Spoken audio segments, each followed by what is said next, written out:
ಹವ್ಯಕ ಸಂಕ್ರಾಂತಿ ಆಯೋಜಕರಿಗೂ ಈ ಒಂದು ಕಾರ್ಯಕ್ರಮದ ಆಯೋಜಕರಿಗೆಲ್ಲರಿಗೂ ನನ್ನ ಹೃತ್ಪೂರ್ವಕ ಧನ್ಯವಾದಗಳನ್ನ ಸಲ್ಲಿಸ್ತೇನೆ. ತುಂಬಾ ಖುಷಿ ಆಯ್ತು. ಇದೊಂದು Havyaka group, community group, WhatsApp group. So mainly ಬೇರೆ ಎಲ್ಲ ಎಂಟರ್ಟೈನ್ಮೆಂಟ್ ಗೋಸ್ಕರ ಕೆಲವಷ್ಟು ಗ್ರೂಪ್ಸ್ ಇದ್ರೂ ಸಹಿತ ಇದೊಂದು ಕಲ್ಚರ್, ಟ್ರೆಡಿಷನ್, ಆರೋಗ್ಯಕ್ಕೆ ತುಂಬಾ ಒತ್ತು ಕೊಡ್ತಾ ಇರುವಂತದ್ದು, ನಮ್ಮ ಅಂದ್ರೆ ನಮ್ಮ ಟ್ರೆಡಿಷನ್, ನಮ್ಮ ಕಲ್ಚರ್ ಅನ್ನ ಎತ್ತಿ ಹಿಡಿತಾ ಇರುವಂತದ್ದು, ನಮ್ಮ ಆರೋಗ್ಯಕ್ಕೆ ತುಂಬಾ ಇಂಪಾರ್ಟೆನ್ಸ್ ಕೊಡ್ತಾ ಇರುವಂತದ್ದು. ಸೊ ಈ ರೀತಿ ಕಾರ್ಯಕ್ರಮಗಳು ತುಂಬಾ ಅಂದ್ರೆ ನಡೀತಾ ಇದ್ದು ಒಳ್ಳೇದಾಗ್ಲಿ ಅಂತ ಹೇಳ್ತಾ ಇವತ್ತಿನ ಟಾಪಿಕ್ ಬಂದ್ರೆ, ಸೊ ನಾನು ಇವತ್ತಿನ ದಿನ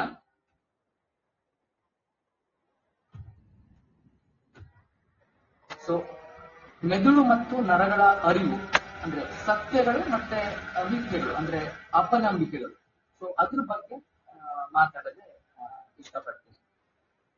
ಸೊ ಅದು ಈ ಟಾಪಿಕ್ ಪರ್ಸೆ ಸ್ಟಾರ್ಟ್ ಮಾಡೋಕ್ಕಿಂತ ಮುಂಚೆ ಒಂದು ಕ್ವಶನ್ ಅನ್ನ ಕೇಳ್ತೀನಿ, ನಿಮ್ಗೆಲ್ಲರಿಗೂ ಒಂದು ಪ್ರಶ್ನೆಯನ್ನ ಕೇಳ್ತೀನಿ.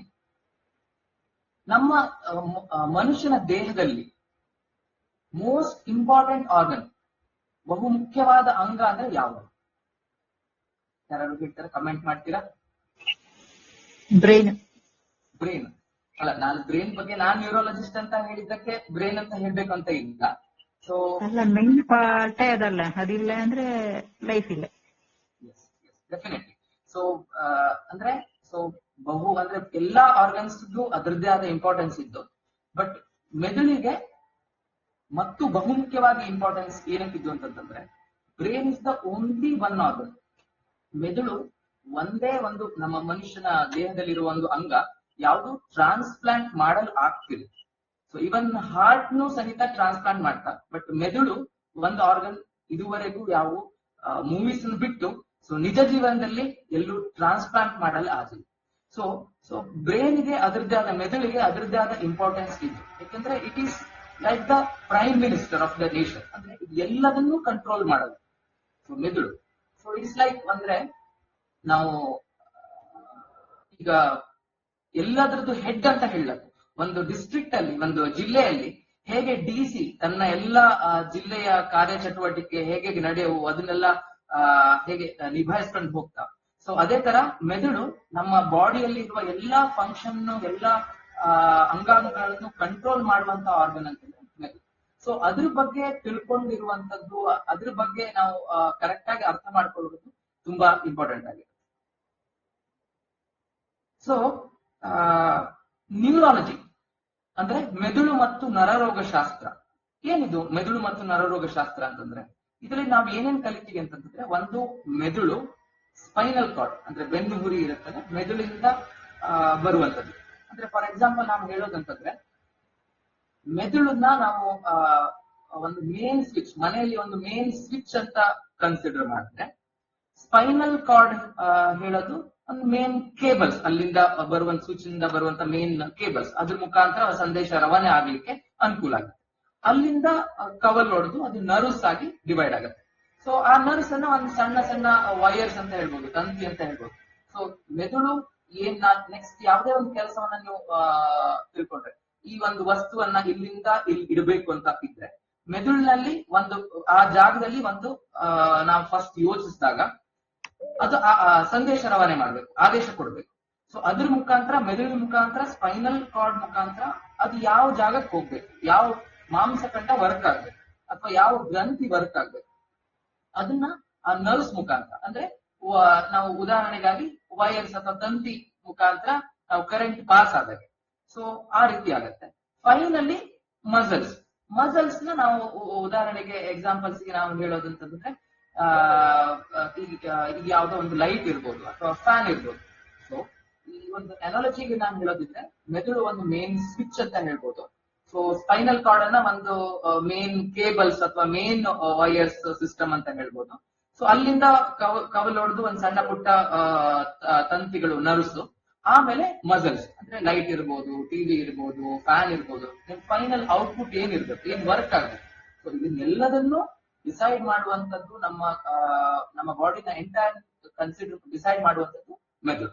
ಸೊ ಯಾವಾಗ ನಾವು ಅಂದ್ರೆ ಕಾಮನ್ಲಿ ನ್ಯೂರಾಲಜಿಸ್ಟ್ ನ ಭೇಟಿ ಮಾಡ್ಬೇಕು. ಸೊ ನ್ಯೂರಾಲಜಿಸ್ಟ್ ಅಂದ್ರೆ ಯಾವ ಕಾಮನ್ ಡಿಸೀಸ್ಗೆ ನಾವು ಕಾಮನ್ಲಿ ಹೋಗ್ತಾ ಇರ್ತೀವಿ.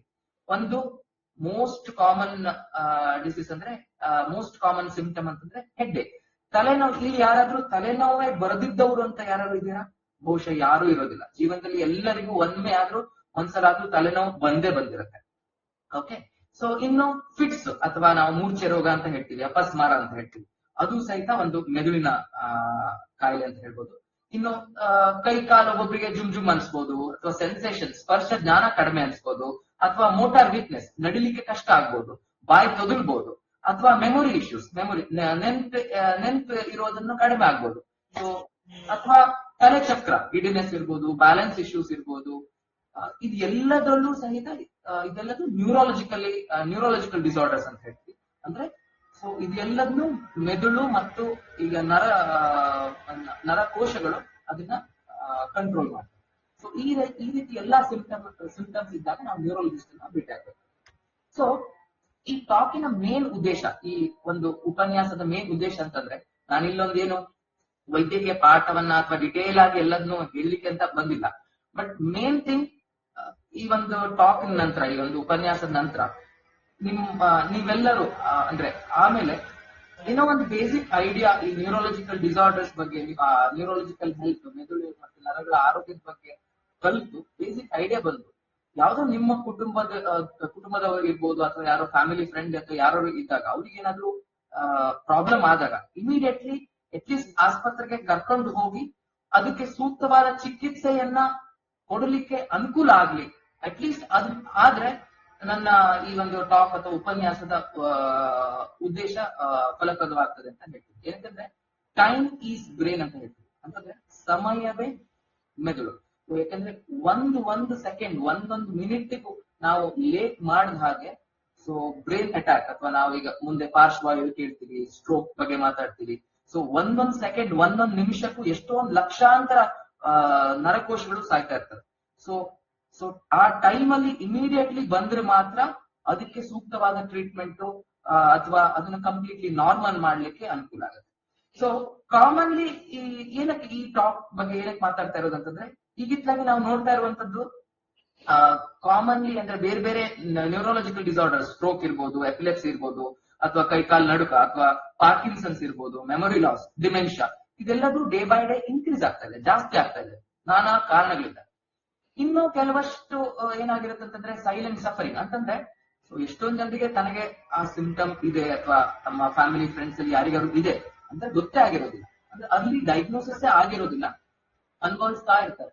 ಸೊ ಲೇಟ್ ಆದ ಹಾಗೆ ಅದರ ಟ್ರೀಟ್ಮೆಂಟ್ ಕೊಟ್ಟು ಅದರದ್ದು ಉಪಯೋಗ ಅಥವಾ ರಿಸಲ್ಟ್ ಅಷ್ಟು ಚೆನ್ನಾಗಿರೋದಿಲ್ಲ. So early action saves life.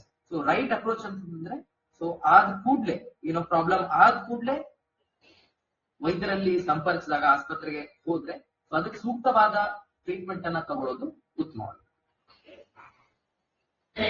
So common neurological problems ಬಗ್ಗೆ ಬಂದ್ರೆ, ನಾವು ಮೋಸ್ಟ್ ಕಾಮನ್ಲಿ ನಾವು ಬ್ರೈನ್ ಅಂತ ಅಂದ್ಕೊಳ್ಳೆ ನಾವು ಸ್ಟ್ರೋಕ್ ಅಥವಾ ಬ್ರೈನ್ ಅಟ್ಯಾಕ್, ಎಲ್ಲರೂ ಹಾರ್ಟ್ ಅಟ್ಯಾಕ್ ಬಗ್ಗೆ ಕಾಮನ್ಲಿ ಕೇಳಿರ್ತೀವಿ. ಬಟ್ ಈ ಸ್ಟ್ರೋಕ್ ಅಂತಂದ್ರೆ ಏನು ಎಂತ ಅಂತ ಎಲ್ಲರಿಗೂ ಗೊತ್ತಿರೋದಿಲ್ಲ. ಸೊ ಇನ್ನೂ ಕೆಲವಷ್ಟು ಜನ ಪೇಷಂಟ್ ನನ್ನ ಹತ್ರ ಬರ್ತಾ ಇರ್ತಾರೆ, ಇದು ಸ್ಟ್ರೋಕ್ ಮೆದುಳಿಗಾಗಿದ್ಯಾ, ಎಲ್ಲಾಗಿದೆ, ಹಾರ್ಟಿಗೆ ಆಗಿದ್ಯಾ ಅಂತ ಕೇಳ್ತಾರೆ. ಸ್ಟ್ರೋಕ್ ಯಾವಾಗಲೂ ಮೆದುಳು ಅಥವಾ ಸ್ಪೈನಲ್ ಕಾರ್ಡ್ ರಿಲೇಟೆಡ್ ಇರುತ್ತೆ ಹೊರತು, ಅಥವಾ ಆಪ್ಟಿಕ್ ನರ್ವ್ಸ್ ರಿಲೇಟೆಡ್ ಇರುತ್ತದೆ ಹೊರತು ಬೇರೆ ಒಂದು ಅಂಗಕ್ಕೆ ಸ್ಟ್ರೋಕ್ ಅಂತ ನಾವು ಯೂಸ್ ಮಾಡೋದಿಲ್ಲ. ಸೊ ಸ್ಟ್ರೋಕ್ ಅಂದ್ರೆ ಪಾರ್ಶ್ವವಾಯು. ಇನ್ನು ಎಪಿಲೆಪ್ಸಿ ಅಂದ್ರೆ ಫಿಟ್ಸ್ ಕಾಯಿಲೆ, ಮೂರ್ಛೆ ರೋಗ ಅಂತ ಕೇಳಿರ್ತೀವಿ. ಸೊ ಇನ್ನು ಪಾರ್ಕಿನ್ಸನ್ಸ್ ಡಿಸೀಸ್ ಇರ್ಬೋದು, ಇನ್ನು ನಾನಾ ತರದ ಮೂವ್ಮೆಂಟ್ ಡಿಸಾರ್ಡರ್ಸ್ ಇರ್ತವೆ. ಅಂದ್ರೆ ನಮ್ಮ ಬಾಡಿ ಬ್ಯಾಲೆನ್ಸ್, ನಮ್ಮ ತುಂಬಾ ಎಕ್ಸ್ಟ್ರಾ ಮೂವ್ಮೆಂಟ್ಸ್ ಆಗ್ಬೋದು, ಕಡಿಮೆ ಮೂವ್ಮೆಂಟ್ಸ್ ಆಗ್ಬೋದು.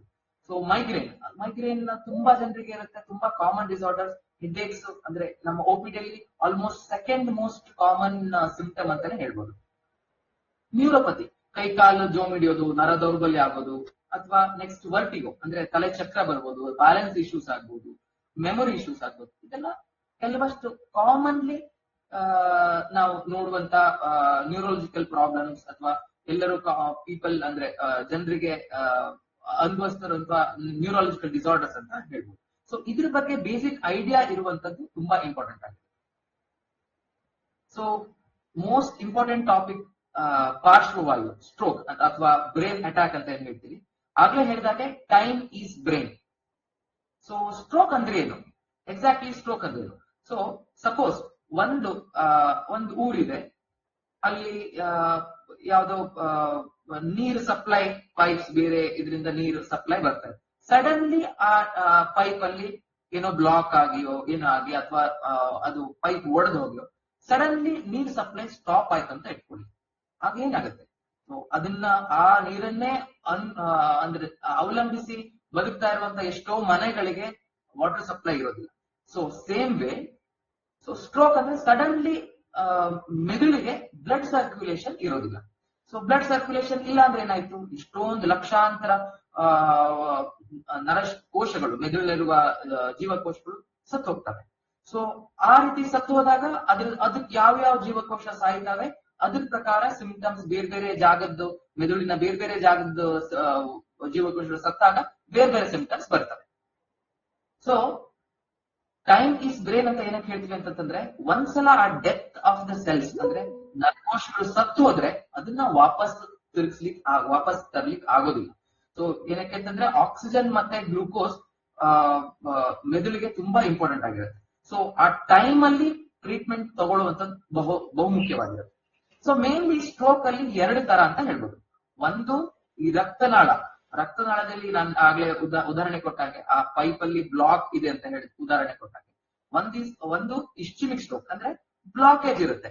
ಸೊ ಅಲ್ಲಿ ಯಾವ್ದೋ ಒಂದು ಕಸ ಕಡ್ಡಿನೋ ಪೈಪ್ ಅಲ್ಲಿ ಕಸ ಕಡ್ಡಿನೋ ಅಥವಾ ಏನೋ ಕಲ್ಲಿನೋ ಇಂದ ಬ್ಲಾಕ್ ಆದಾಗ ನೀರು ಮುಂದೆ ಹೇಗೆ ಹೋಗೋದಿಲ್ಲ, ಅದೇ ತರ ಮೆದುಳಿಗೆ ಬ್ಲಡ್ ಸರ್ಕ್ಯುಲೇಷನ್ ಬೇರೆ ಬೇರೆ ಕೊಲೆಸ್ಟ್ರಾಲ್ ಪ್ಲಾಕ್ಸ್ ಕ್ಯಾಲ್ಸಿಫಿಕೇಶನ್ ಅಥವಾ ಬೇರೆ ಏನೋ ಕಾರಣ ಇದ್ದಾಗ ಸೊ ಅಲ್ಲಿ ಮುಂದೆ ಹೋಗುವಂತ ಏನು ಜೀವಕೋಶಕ್ಕೆ ರಕ್ತ ಪರಿಚಲನೆ ಆಗೋದಿಲ್ಲ.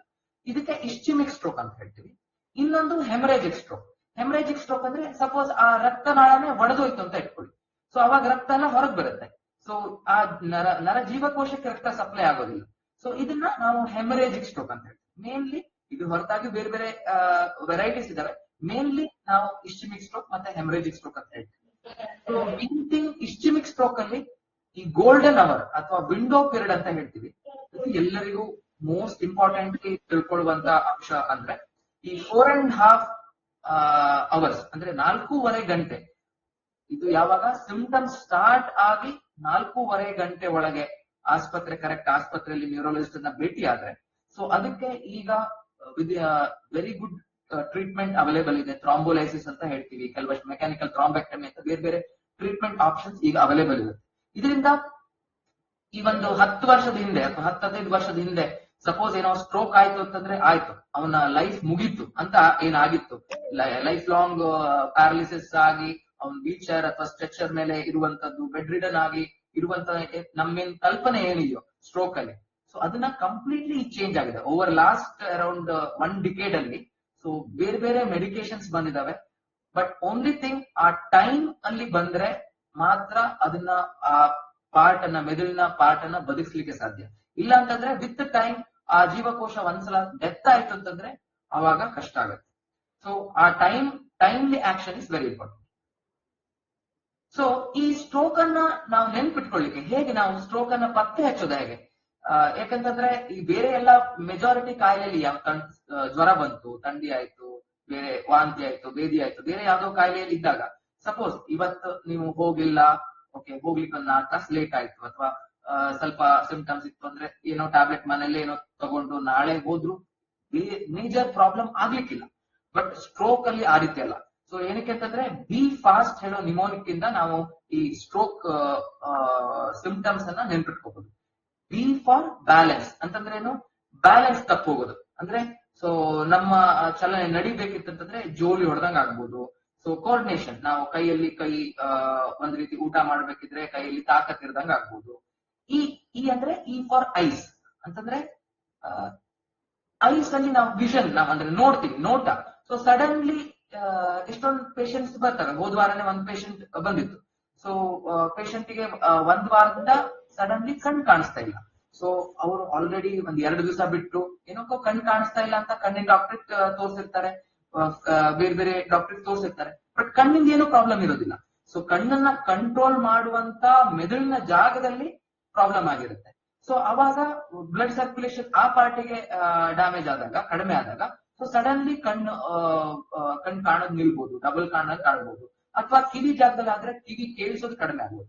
ಸೊ ಅದೇ ಹೇಳಿದಾಗೆ ಸೊ ಮೆದುಳು ಎಲ್ಲಾ ಆರ್ಗನ್ಸ್ ಕಂಟ್ರೋಲ್ ಮಾಡೋದ್ರಿಂದ ಸೊ ಎನಿ ಸಡನ್ ಅಟ್ಯಾಕ್ ಅಥವಾ sudden symptoms can be stroke ಅಂತ ಹೇಳಲಿಕ್ಕೆ ಇಷ್ಟಪಡ್ತೇನೆ.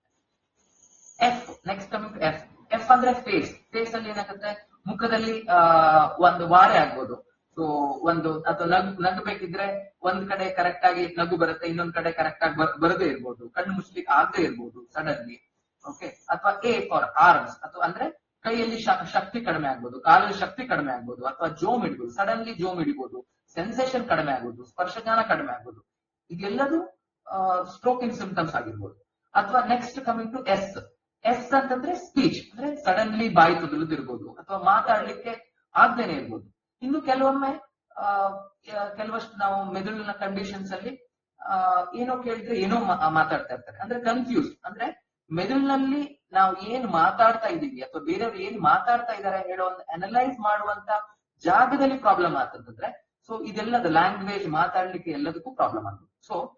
ಸೊ ಬಿ ಫಾಸ್ಟ್ ಹೇಳೋ ನಿಮೋನಿಕ್ಕಿಂದ ನಾವು ಸ್ಟ್ರೋಕ್ ಸಿಂಪ್ಟಮ್ಸ್ ಅನ್ನ ಈಸಿಲಿ ಪತ್ತೆ ಹಚ್ಚಬಹುದು. ಏನಕ್ಕೆ ಅಂತಂದ್ರೆ ಇದನ್ನ ಕಾಮನ್ ಪಬ್ಲಿಕ್ಗೆ, ಎಲ್ಲಾ ಜನರಿಗೂ ಗೊತ್ತಿರೋದು ಮುಖ್ಯ. ಏನಕ್ಕಾಗಿರುತ್ತೆ ಅಂತಂದ್ರೆ ನಾನು ಆಗ್ಲೇ ಹೇಳ್ದಾಗೆ ಸೊ 4.5 hours 4.5 ಗಂಟೆ ಹೇಳೋದು ವೆರಿ ಇಂಪಾರ್ಟೆಂಟ್ ಇನ್ ನ್ಯೂರಾಲಜಿ. ಏನಕ್ಕೆ ಅಂತಂದ್ರೆ ಸೊ ನೆಕ್ಸ್ಟ್ ಲೈಫ್ ಅಲ್ಲಿ ಹೇಗಿರ್ತಾರೆ, ಎಷ್ಟು ಸಫರ್ ಆಗಿರ್ತಾರೆ ಹೇಳೋದು ಆ ಟೈಮ್ಲಿ ಆಕ್ಷನ್ ಅದ್ಮೇಲೆ ಡಿಪೆಂಡ್ ಆಗಿರುತ್ತೆ. ಇನ್ನು ರೇರ್ ಟೈಪ್ಸ್ ಆಫ್ ಸ್ಟ್ರೋಕ್ಸ್ ಇದಾವೆ. ಸೊ ಕೆಲವೊಮ್ಮೆ ಏನಾಗುತ್ತೆ, ಸಡನ್ಲಿ ತಲೆ ಚಕ್ರ ಬರ್ಬೋದು. ಸೊ ಅದೇನೋ ನಮ್ಗೆ ಗ್ಯಾಸ್ಟ್ರಿಕ್ ಆಗಿರ್ಬೋದು, ಅಥವಾ ಏನೋ ಊಟ ಮಾಡಿದ್ದೇನೋ ಚೇಂಜ್ ಆಗಿರ್ಬೋದು, ಅಥವಾ ಏನೋ ಬೇರೆ ಕಿವಿ ಪ್ರಾಬ್ಲಮ್ ಇರ್ಬೋದು ಅಂತ ಅನ್ಕೊಂಡಿರ್ತಾರೆ. ಬಟ್ ತಲೆ ಚಕ್ರನೂ ಸಹಿತ ಸಡನ್ ಸ್ಟ್ರೋಕ್ ಆಗಿರ್ಬೋದು, ಅಥವಾ ಕಣ್ಣು ಮಂಜಾಗಿರ್ಬೋದು, ಡಬಲ್ ಕಣ್ಣಾಗ ಆಗಿರ್ಬೋದು, ಬ್ಯಾಲೆನ್ಸ್ ಆಗ್ಲೇ ಹೇಳಿದಾಗೆ. ಸೊ ನುಂಗ್ಲಿಕ್ ತ್ರಾಸು, ಸಡನ್ಲಿ ನುಂಗ್ಲಿಕ್ ತ್ರಾಸ ಆಗಿರ್ಬೋದು, ಅದು ಸಹಿತ ಸ್ಟ್ರೋಕ್ ಆಗಿರ್ಬೋದು. ಸೊ ಅದನ್ನ ಪಾರ್ಶ್ವವಾಯುವನ್ನ ರೆಕಗ್ನೈಸ್ ಮಾಡುವಂತದ್ದು, ಅದಕ್ಕೆ ಇಮಿಡಿಯೇಟ್ಲಿ ಆಕ್ಷನ್ ತಗೊಳ್ಳುವಂತದ್ದು ನಮ್ಮ ಮೆದುಳನ್ನ ರಕ್ಷಿಸ್ಲಿಕ್ಕೆ ಅನುಕೂಲ ಆಗುತ್ತೆ.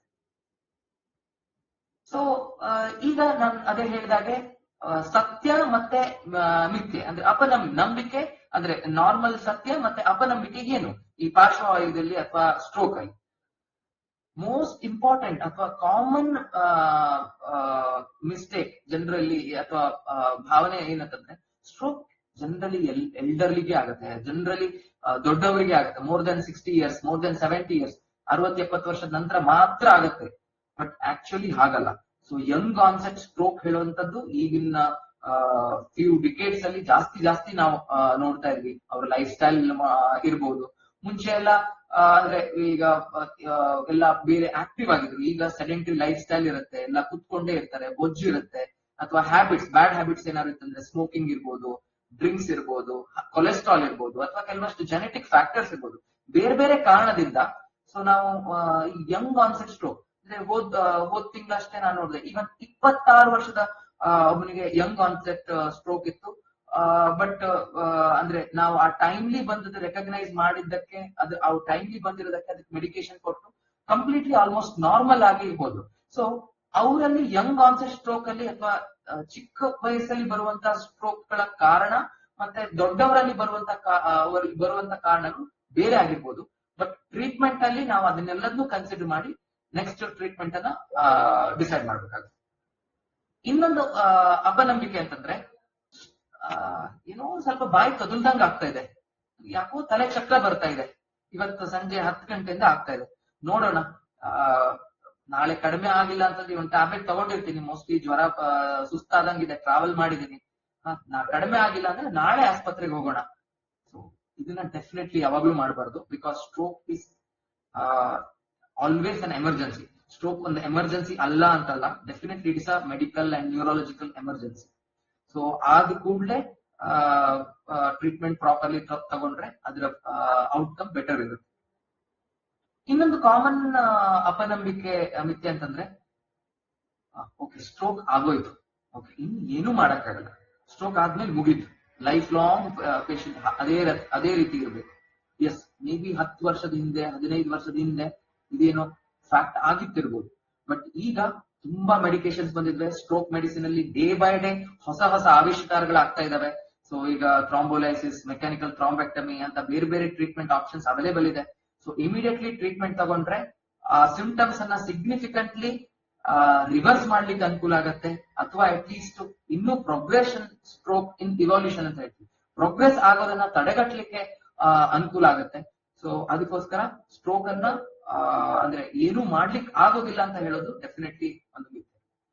ಸೊ ಇನ್ನು ಕಾಮನ್ ಇನ್ನೊಂದು ಅಪನಂಬಿಕೆ ಅಂತಂದ್ರೆ ಸ್ಟ್ರೋಕ್ ಹೇಳೋದು ಒಂದು ಅದೊಂದು ಫೇಟ್, ಅದೊಂದು ನನ್ನ ದುರದೃಷ್ಟ, ಅಥವಾ ನನ್ನ ಹೋದ ಜನ್ಮದಲ್ಲಿ ನಾನು ಮಾಡಿದ ಯಾವ್ದೊಂದು ಪಾಪ, ಅದಕ್ಕೋಸ್ಕರ ನನಗೆ ಈಗ ಈ ರೀತಿ ಕಾಡ್ತಾ ಇದೆ. ಡೆಫಿನೆಟ್ಲಿ ಅಲ್ಲ. ಸ್ಟ್ರೋಕ್ಗೆ ಅದರದ್ದೇ ಆದ ರಿಸ್ಕ್ ಫ್ಯಾಕ್ಟರ್ಸ್ ಇದಾವೆ, ಕಾರಣಗಳಿದಾವೆ. ಕಾಮನ್ ಕಾರಣಗಳು ಅಂತಂದ್ರೆ ನಾವು BP, ಶುಗರ್, ಕೊಲೆಸ್ಟ್ರಾಲ್, ಅಥವಾ ಬ್ಯಾಡ್ ಹ್ಯಾಬಿಟ್ಸ್ ಅಂದ್ರೆ ಸ್ಮೋಕಿಂಗ್ ಇರ್ಬೋದು, ಸಿಗರೇಟ್, ಬೀಡಿ ಸೇದೋದಿರ್ಬೋದು, ಡ್ರಿಂಕ್ಸ್ ಇರ್ಬೋದು, ಹೀಗೆ ನಾನಾ ಕಾರಣಗಳಿದಾವೆ. ಅದು ಹೊರತಾಗಿ ಕೆಲವಷ್ಟು ಈ ಯಂಗ್ ಆನ್ಸೆಟ್ ಅಲ್ಲಿ ಕೆಲವಷ್ಟು ಇನ್ಫೆಕ್ಷನ್ಸ್ ಸಹಿತ ಸ್ಟ್ರೋಕ್ ಅನ್ನ ಕಾರಣ ಮಾಡಬಹುದು, ಅಥವಾ ಜೆನೆಟಿಕ್ ಫ್ಯಾಕ್ಟರ್ಸ್, ಕೆಲವಷ್ಟು ಬೇರೆ ಬೇರೆ ಕಾರಣಗಳಿಂದನೂ ಸಹಿತ ಸ್ಟ್ರೋಕ್ ಆಗಬಹುದು.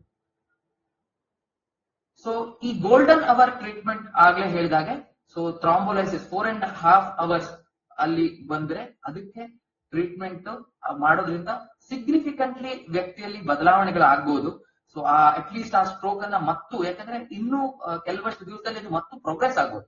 ಸೊ ಪದೇ ಪದೇ ಆಗುವಂತ ಚಾನ್ಸಸ್ ಇರುತ್ತೆ. ಅದನ್ನ ತಡೆಗಟ್ಟಲಿಕ್ಕೆ, ಮತ್ತೆ ಆಗ್ಬಾರ್ದು ಅಂತ ಹೇಳಲಿಕ್ಕೆ, ಈಗ ಆಗಿರೋದನ್ನ ಇಂಪ್ರೂವ್ ಮಾಡ್ಲಿಕ್ಕೆ, ಮತ್ತೆ ಇನ್ನೂ ಜಾಸ್ತಿ ಆಗ್ಬಾರ್ದು ಅಂತ ಹೇಳಲಿಕ್ಕೆ ಕೆಲವಷ್ಟು ಮೆಡಿಕೇಶನ್ಸ್ ಇರ್ತವೆ. ಸೊ ಪ್ರಾಪರ್ ಆಗಿ ಹಾಸ್ಪಿಟಲ್ಗೆ ಅಂದ್ರೆ ಇಮಿಡಿಯೇಟ್ಲಿ ಹೋಗಿ ಒಂದು ಅಂದ್ರೆ ಅದಕ್ಕೆ ಟ್ರೀಟ್ಮೆಂಟ್, ಕರೆಕ್ಟ್ ಆಗಿ ಟ್ರೀಟ್ಮೆಂಟ್ ತಗೊಳ್ಳೋದು ಉತ್ತಮ. ಇನ್ನು ಎರಡನೇ ಕಾಯಿಲೆ ಬಗ್ಗೆ ಬಂದ್ರೆ, ಸ್ಟ್ರೋಕ್ ನಂತರ, ಪಾರ್ಶ್ವವಾಯು ನಂತರ ಸೆಕೆಂಡ್ ಮೋಸ್ಟ್ ಕಾಮನ್ ಅಂತಂದ್ರೆ ನಾವು ಮೂರ್ಛೆ ರೋಗ ಕೇಳಿರ್ತೀವಿ. ಫಿಟ್ಸ್ ಕಾಯಿಲೆ ಅಂತ ಹೇಳ್ತೀವಿ, ಅಥವಾ ಅಪಸ್ಮಾರ, ಎಪಿಲೆಪ್ಸಿ ಅಂತ ಹೇಳ್ತೀವಿ. ಏನಿದು ಎಪಿಲೆಪ್ಸಿ? ಇದು ಒಂದು ಯಾವುದೋ ಒಂದು ಭೂತನೋ, ರಾಹುನೋ, ಕೇತು ಬಡ್ದಿದ್ದು ಅಲ್ಲ. ಸೊ ಮೇನ್ಲಿ ಇಟ್ಸ್ ಲೈಕ್ ಅಂದ್ರೆ ನಮ್ಮ ಮೆದುಳಿನಲ್ಲಿರುವಂತ ಒಂದು ನರಕೋಶಗಳು, ನಾನೇನ್ ಹೇಳಿದೆ. ಸೊ ಆ ನರಗಳ ಕೋಶದಿಂದ ತಂತಿ ಅಂತ ಏನ್ ಒಂದು ಅನಾಲಜಿಯಲ್ಲಿ ಅಂತ ಹೇಳಿದೆ, ಅದರಲ್ಲಿ ಆಗಿರುವಂತ ಒಂದು ಶಾರ್ಟ್ ಸರ್ಕ್ಯೂಟ್ ಅಂತ ಹೇಳ್ಬೋದು. ಅಂದ್ರೆ ಒಂದು ಅಸಹಜ ವಿದ್ಯುತ್ ಚಟುವಟಿಕೆ. ಅಂದ್ರೆ ನಾರ್ಮಲಿ ಒಂದು ಶಿಸ್ತುಬದ್ಧಾಗಿ ಒಂದು ಸಂದೇಶ ರವಾನೆ ಆಗ್ಲಿಕ್ಕೆ ಅಲ್ಲಿ ಮೆದುಳಿನಲ್ಲಿ ಕರೆಕ್ಟ್ ಆಗಿ ಸಂದೇಶ ರವಾನೆ ಆಗ್ತಾ ಇರ್ಬೇಕು. ಕರೆಕ್ಟ್ ಆಗಿ ಒಂದು ಡೈರೆಕ್ಷನ್ ಇಂದ ಇನ್ನೊಂದು ಡೈರೆಕ್ಷನ್ ಗೆ, ಒಂದು ಸಿನಾಪ್ಸ್ ಇಂದ ಒಂದು ನರಕೋಶದಿಂದ ಇನ್ನೊಂದು ನರಕೋಶಕ್ಕೆ ಕರೆಕ್ಟ್ ಆಗಿ ಹೋಗ್ತಾ ಇರ್ಬೇಕು. ಸಪೋಸ್ ಅದ್ರ ಮಧ್ಯದಲ್ಲಿ ಏನಾದ್ರು ಪ್ರಾಬ್ಲಮ್ ಆಯ್ತು, ಎರಡು ನರಕೋಶದ ಮಧ್ಯ ಏನಾದ್ರು ಬೇರೆ ಬೇರೆ ಕಾರಣಗಳಿಂದ ಏನಾದ್ರು ಆ ಕನೆಕ್ಷನ್ಸ್ ಅಲ್ಲಿ ಏನಾದ್ರು ಪ್ರಾಬ್ಲಮ್ ಆಯ್ತು ಅಂತಂದ್ರೆ, ಆಗ ನಾವು ಫಿಟ್ಸ್ ಅಂದ್ರೆ ಅಥವಾ ಮೂರ್ಛೆ ಆಗೋದು, ಕೈ ಕಾಲ್ ಟೈಟ್ ಹಿಡಿದಾಗ್ಬೋದು, ನಾಲ್ಗೆ ಕಟ್ಕೋಬಹುದು, ಅಥವಾ ಬಾಯಲ್ಲಿ ಏನು ಜೊಲ್ ಬರ್ಬೋದು, ಗುರ್ಗಾ ಬರ್ಬೋದು. ಓಕೆ, ಸೊ ಕೈ ಕಾಲೆಲ್ಲ ಟೈಟ್ ಆಗ್ಬೋದು, ಪ್ರಜ್ಞೆ ಹೋಗುತ್ತೆ. ಸೊ ಇದೆಲ್ಲ ಕಾಮನ್ ಸಿಂಪ್ಟಮ್ಸ್ ಸೀಸನ್ ಅಂದ್ರೆ ಫಿಟ್ಸ್. ಇದು ನಿಮ್ಮಲ್ಲಿ ಯಾರಾದ್ರೂ ಅಂದ್ರೆ ರಿಯಲಿ ಫಿಟ್ಸ್ ಅನ್ನ ಯಾರು ನೋಡಿದೀರಾ? ನೋಡಿದವ್ರು ಯಾರು ಇದ್ದೀರಾ? ಸೊ ನೋಡಿದ್ರೆ ಫಸ್ಟ್ ಟೈಮ್ ನೋಡಿದ್ರೆ ತುಂಬಾ ಭಯ ಪಟ್ಟಿರ್ಬೋದು. ಆದ್ರೆ ನನ್ನ ಪ್ರಕಾರ ಸೊ ಆ ಫಿಟ್ಸ್ ಕಾಯಿಲೆಯಲ್ಲಿ ಫಿಟ್ಸ್ ಬಂದಾಗ ಭಯ ಪಡೋದು ಒಂದು, ಅಂದ್ರೆ ಫಸ್ಟ್ ಟೈಮ್ ಜನರಿಗೆ ಭಯ ಆಗತ್ತೆ ಹೇಳೋದು, ಅದಕ್ಕಿಂತ ಮೋಸ್ಟ್ ಅಂದ್ರೆ ಮತ್ತು ಮೇನ್ ತೊಂದರೆ ಅಥವಾ ಮೇನ್ ಭಯಾನಕವಾದ ವಿಷಯ ಅಂತಂದ್ರೆ ಆ ಫಿಟ್ಸ್ ಮೇಲಿರುವಂತ ಒಂದು ಸ್ಟಿಗ್ಮಾ. ಅಂದ್ರೆ ಓಕೆ, ಫಿಟ್ಸ್ ಆದವ್ರೆ ಮುಂಚೆ ಒಂದು ಕಾಲ ಇತ್ತು, ಫಿಟ್ಸ್ ಆದವರಿಗೆ ಮದ್ವೆ ಆಗೋದಿಲ್ಲ, ಫಿಟ್ಸ್ ಆದವರಿಗೆ ಏನು ಕೆಲಸ ಸಿಗೋದಿಲ್ಲ, ಫಿಟ್ಸ್ ಆದವರು ಇದನ್ ಮಾಡಬಾರ್ದು, ಅದನ್ ಮಾಡಬಾರ್ದು ಹೇಳೋ ತುಂಬಾ ಅಪನಂಬಿಕೆಗಳು. ಬಟ್ ಅದು ಯಾವುದು ಕರೆ ಅಲ್ಲ. ಅದ್ರ ಬಗ್ಗೆ ನಾನು ಮಾತಾಡ್ತೀನಿ. ಈಗ ಕಾಲ ತುಂಬಾ ಚೇಂಜ್ ಆಗಿದೆ. ಫಿಟ್ಸ್ ಕಾಯಿಲೆಗೆ ತುಂಬಾ ಮೆಡಿಕೇಶನ್ಸ್ ಅವೈಲೇಬಲ್ ಇದೆ.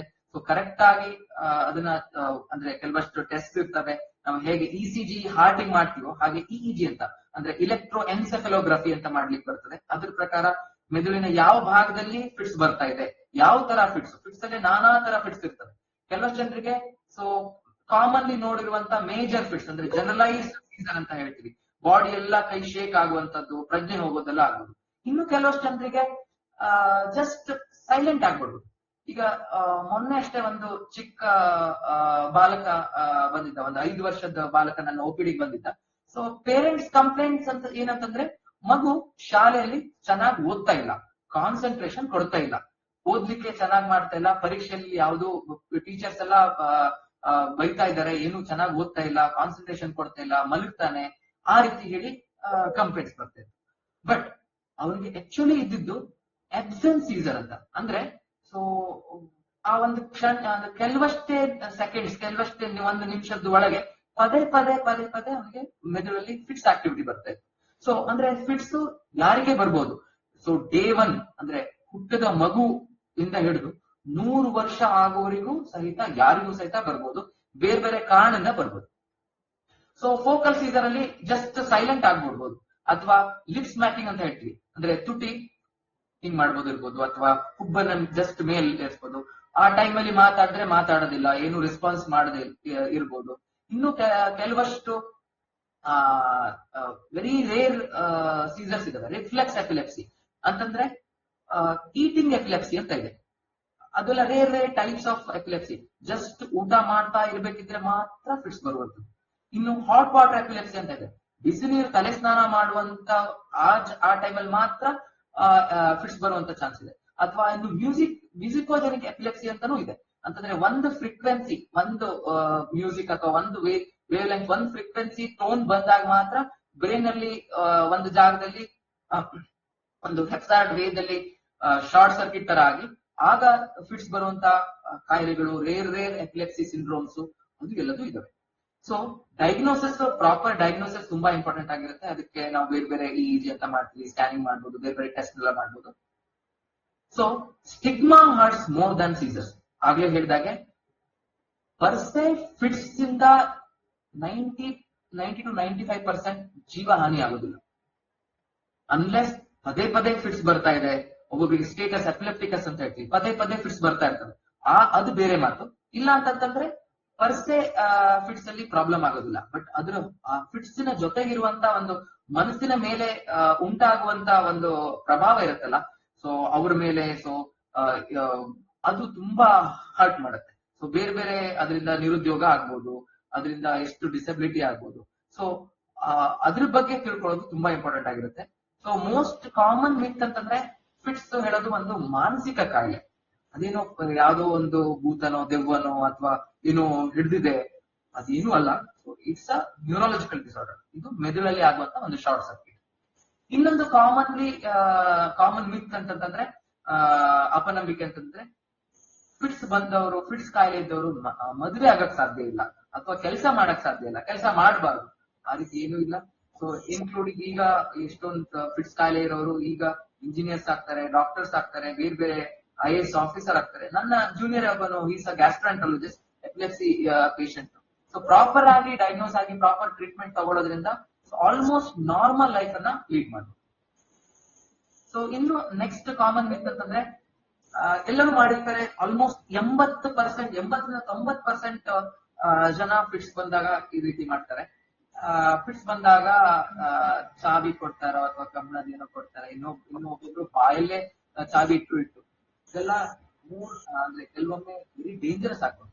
ಸೊ ಅದರಿಂದ ಯಾವುದೇ ಎವಿಡೆನ್ಸ್ ಪ್ರಕಾರ ಯಾವುದೇ ಯೂಸ್ ಇಲ್ಲ. ಕೆಲವೊಮ್ಮೆ ಬಾಯಲ್ಲಿ ಏನಾದ್ರು ಕೊಟ್ರೆ ಆ ರೀತಿ ಬಾಯಲ್ಲಿ ಏನಾದ್ರು ಕೊಡೋದ್ರಿಂದ ಪ್ರಾಬ್ಲಮ್ಸ್ ಜಾಸ್ತಿ ಆಗೋದೇ ಹೊರತು ಕಡಿಮೆ ಅಂತೂ ಆಗ್ಲಿಕ್ಕೆ ಸಾಧ್ಯ ಇಲ್ಲ. ಸೊ ಮೋಸ್ಟ್ ಇಂಪಾರ್ಟೆಂಟ್ಲಿ ಅದು ಬಂದಾಗ ಸೇಫ್ ಜಾಗಕ್ಕೆ ಕರ್ಕೊಂಡು ಹೋಗ್ಬೇಕಾಗತ್ತೆ. ಸೊ ಒಂದ್ ಕಡೆಗೆ ಮಲಗಿಸ್ಬೇಕು, ಯಾವುದೇ ಮೇಜರ್ ಡೇಂಜರ್ ಏರಿಯಾದಿಂದ ಒಂದು ಸೇಫ್ ಜಾಗಕ್ಕೆ ಶಿಫ್ಟ್ ಮಾಡಿ ಅವ್ರನ್ನ ಬಾಯಲ್ಲಿ ಅಥವಾ ಇದರಲ್ಲಿ ಏನು ಹಾಕದೆ ಒಂದು ಕಡೆಗೆ, ಲೆಫ್ಟ್ ಲ್ಯಾಟ್ರಲ್ ಪೊಸಿಷನ್ ಅಂತ ಹೇಳ್ತೀವಿ, ಎಡಗಡೆಗೆ ಅವ್ರನ್ನ ಪೇಷಂಟ್ ನ ಮಲಗಿಸ್ಬೇಕಾಗತ್ತೆ. ಮೋಸ್ಟ್ ಕಾಮನ್ಲಿ ಫಿಟ್ಸ್ 1 ನಿಮಿಷದಿಂದ 2 ನಿಮಿಷ ಇರುತ್ತೆ. ಆಗಿ ಕಡಿಮೆ ಆಗುತ್ತೆ. ಅದಾದ್ಮೇಲೆ ಸ್ವಲ್ಪ ಮಪ್ಪು ಇರ್ಬೋದು, ಆಮೇಲೆ ಹಾಸ್ಪಿಟಲೈಸ್ ಕರ್ಕೊಂಡು ಹೋಗ್ಬೋದು. ಕೆಲವೊಮ್ಮೆ ಏನಾಗುತ್ತೆ ಅಂದ್ರೆ ಫಿಟ್ಸ್ ಪದೇ ಪದೇ ಬರ್ತಾ ಇರ್ಬೋದು, ಆಗ ಇಮಿಡಿಯೇಟ್ಲಿ ಆಸ್ಪತ್ರೆಗೆ ಕರ್ಕೊಂಡು ಹೋಗೋದು ತುಂಬಾ ಇಂಪಾರ್ಟೆಂಟ್ ಆಗುತ್ತೆ. ಇನ್ನೊಂದು ಕಾಮನ್ ಮಿತ್ ಅಂತಂದ್ರೆ, ಅಪನಂಬಿಕೆ ಅಂತಂದ್ರೆ, ಒಂದ್ಸಲ ಫಿಟ್ಸ್ ಬಂತಂದ್ರೆ ಜೀವನ ಪರ್ಯಂತ ಮೆಡಿಸಿನ್ ತಗೋಬೇಕು ಅಂತ. ಸೊ ಒಂದು ಪೇಷಂಟ್ ಬಂದಿದ್ರು, 30 ವರ್ಷದಿಂದ ಫಿಟ್ಸ್ ಮಾತ್ರ ತಗೋತಾ ಇದ್ರು. ಸೊ ಈಗ ಒಂದೇ ಸಲ ಫಿಟ್ಸ್ ಬಂದಿತ್ತು 30 ವರ್ಷದ ಹಿಂದೆ, ಅದು ಅವಾಗ್ಲಿಂದ ಬಂದೇ ಇರಲಿಲ್ಲ. ಯಾಕೆಂತಂದ್ರೆ ಸೊ ಗೈಡ್ಲೈನ್ಸ್ ಪ್ರಕಾರ ಲೈಫ್ ಲಾಂಗ್ ಮೆಡಿಕೇಶನ್ ತಗೊಳ್ಳುವಂತದ್ದು ಅವಶ್ಯಕತೆ ಇರೋದಿಲ್ಲ.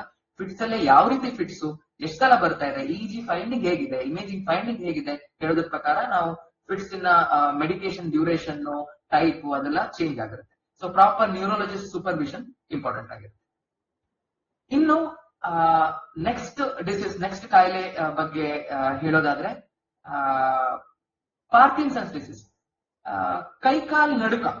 ಸೊ ಎಲ್ಲರಿಗೂ ಕಾಮನ್ಲಿ ಈಗ ಏನೋ ಭಯ ಆದಾಗ ಅಥವಾ ಏನೋ ಸ್ಟೇಜ್ ಅಲ್ಲಿ ಮಾತಾಡ್ಬೇಕಿದ್ರೆ ಕೈಕಾಲ್ ಸ್ವಲ್ಪ ಶೇಕ್ ಆಗ್ಬೋದು, ಮನಿ ಶೇಕ್ ಆಗ್ಬೋದು. ಅದೆಲ್ಲದೂ ಪಾರ್ಕಿನ್ಸನ್ಸ್ ಅಲ್ಲ, ಡೆಫಿನೆಟ್ಲಿ ಅಲ್ಲ. ಸೊ ಪಾರ್ಕಿನ್ಸನ್ಸ್ ಎಸ್, ಕೈಕಾಲು ನಡುಕ ಆಗುವಂತದ್ದು ಅಥವಾ ಸಮ್ ಇನ್ವಾಲಂಟರಿ ಮೂವ್ಮೆಂಟ್ಸ್ ಆಗುವಂತದ್ದು ಪಾರ್ಕಿನ್ಸನ್ಸ್ ಸಿಂಪ್ಟಮ್ಸ್. ಬಟ್ ಬೇರೆ ಬೇರೆ ಕಾರಣಗಳಿಂದ ಕೈಕಾಲು ನಡುಕ ಆಗ್ಬೋದು. ಸೊ ಹಾಗಾದ್ರೆ ಪಾರ್ಕಿನ್ಸನ್ಸ್ ಕಾಯಿಲೆ ಅಂದ್ರೆ ಏನಿದು? ಸೊ ಇದು ಮೇನ್ಲಿ ಮೆದುಳಿನಲ್ಲಿ ಒಂದು ನ್ಯೂರೋ ಟ್ರಾನ್ಸ್ಮಿಟರ್ ಇರುತ್ತೆ. ಹೇಳೋದಾದ್ರೆ ನಾವು ಫಾರ್ ಎಕ್ಸಾಂಪಲ್ ಒಂದು ಇಂಜಿನ್ ಅಥವಾ ಯಾವ್ದು ವರ್ಕ್ ಆಗ್ಬೇಕಂದ್ರೆ, ಈಗ ಬೈಕ್ ವರ್ಕ್ ಆಗ್ಬೇಕು ಅಂತಂದ್ರೆ ನಾವು ಅಲ್ಲಿ ಪೆಟ್ರೋಲ್ ಹಾಕ್ಬೇಕಾಗುತ್ತೆ ಅಂತಂದ್ರೆ, ಅಥವಾ ನಾವು ಇಂಜಿನ್ ವರ್ಕ್ ಆಗ್ಬೇಕಂದ್ರೆ ಅದು ಇಂಜಿನ್ ಆಯಿಲ್ ಅದಕ್ಕೆ ಇಂಧನ ಏನ್ ಹಾಕ್ಬೇಕು ಅದನ್ನ ಹಾಕ್ಬೇಕಾಗತ್ತೆ.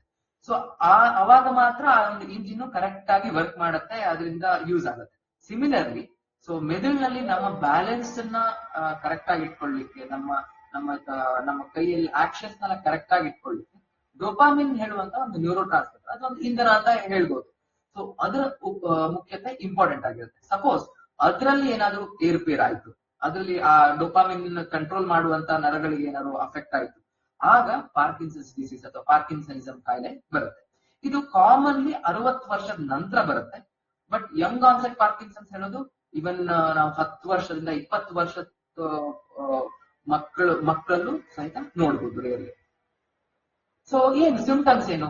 ಸೊ ಮೇನ್ಲಿ ಈ ಚಿತ್ರದಲ್ಲಿ ನಾವು ನೋಡ್ಬೋದು ಒಂದು ಸ್ಟೂಪ್ಡ್ ಪೋಸ್ಚರ್. ಸೊ ಇಲ್ಲಿ ನಾವು ಬೆನ್ನು ಬಗ್ಕೊಂಡು ನಡಿಬಹುದು, ಸ್ಲೋ ಆಗ್ಬೋದು, ಎಲ್ಲದೂ ಸ್ಲೋ ಆಗುತ್ತೆ, ನಿಧಾನವಾಗುತ್ತೆ. ಮುಂಚೆ ಎಲ್ಲ ಫಾಸ್ಟ್ ಆಗಿ ಆಕ್ಟಿವ್ ಇದ್ದವರು ನಿಧಾನವಾಗಿ ನಡೆಯೋದಾಗ್ಬೋದು, ಟರ್ನ್ ಮಾಡೋದೆಲ್ಲ ನಿಧಾನ ಆಗ್ಬೋದು. ಸೊ ಮಾತಾಡೋ ಸ್ಲೋ ಆಗ್ಬೋದು, ಹ್ಯಾಂಡ್ ರೈಟಿಂಗ್ ಸಣ್ಣ ಆಗ್ತಾ ಹೋಗ್ಬೋದು, ಕೈ ತುಂಬಾ ಶೇಕ್ ಆಗ್ಬೋದು. ಮೇನ್ಲಿ ರೆಸ್ಟ್ ಟ್ರೆಮರ್ಸ್ ಅಂತ ಹೇಳ್ತೀವಿ. ಅಂದ್ರೆ ಕೈ ಅಂದ್ರೆ ಹೀಗೆ ಇಟ್ಟಾಗ, ಸುಮ್ಮನೆ ಇದ್ದಾಗ ಕೈ ಶೇಕ್ ಆಗ್ತಾ ಹೋಗ್ಬೋದು, ರೆಸ್ಟ್ ಟ್ರೆಮರ್ಸ್. ಇದು ಪಾರ್ಕಿನ್ಸನ್ಸ್ ನ ಸಿಂಪ್ಟಮ್ ಆಗಿರ್ಬೋದು. ಅಥವಾ ಸೊ ಫೇಶಿಯಲ್ ಎಕ್ಸ್ಪ್ರೆಷನ್ ಡೌನ್ ಆಗಿರ್ಬೋದು, ಮುಖದ ಒಂದು ಭಾವನೆ ಡೌನ್ ಆಗಿರ್ಬೋದು. ಇನ್ನು ಹಲವಾರು ಸಿಂಪ್ಟಮ್ಸ್ ಪಾರ್ಕಿನ್ಸನ್ಸ್ ಅಲ್ಲಿ ಇರ್ತವೆ. ಇದೆಲ್ಲ ಕಾಮನ್ಲಿ ಮೋಟಾರ್ ಸಿಂಪ್ಟಮ್ಸ್. ಇದ್ರ ಹೊರತಾಗಿ ಕೆಲವಷ್ಟು GI ಅಂದ್ರೆ ಗ್ಯಾಸ್ಟ್ರೋ ಇಂಟೆಸ್ಟೈನಲ್ ಸಿಂಪ್ಟಮ್ಸ್ ಆಗ್ಬೋದು.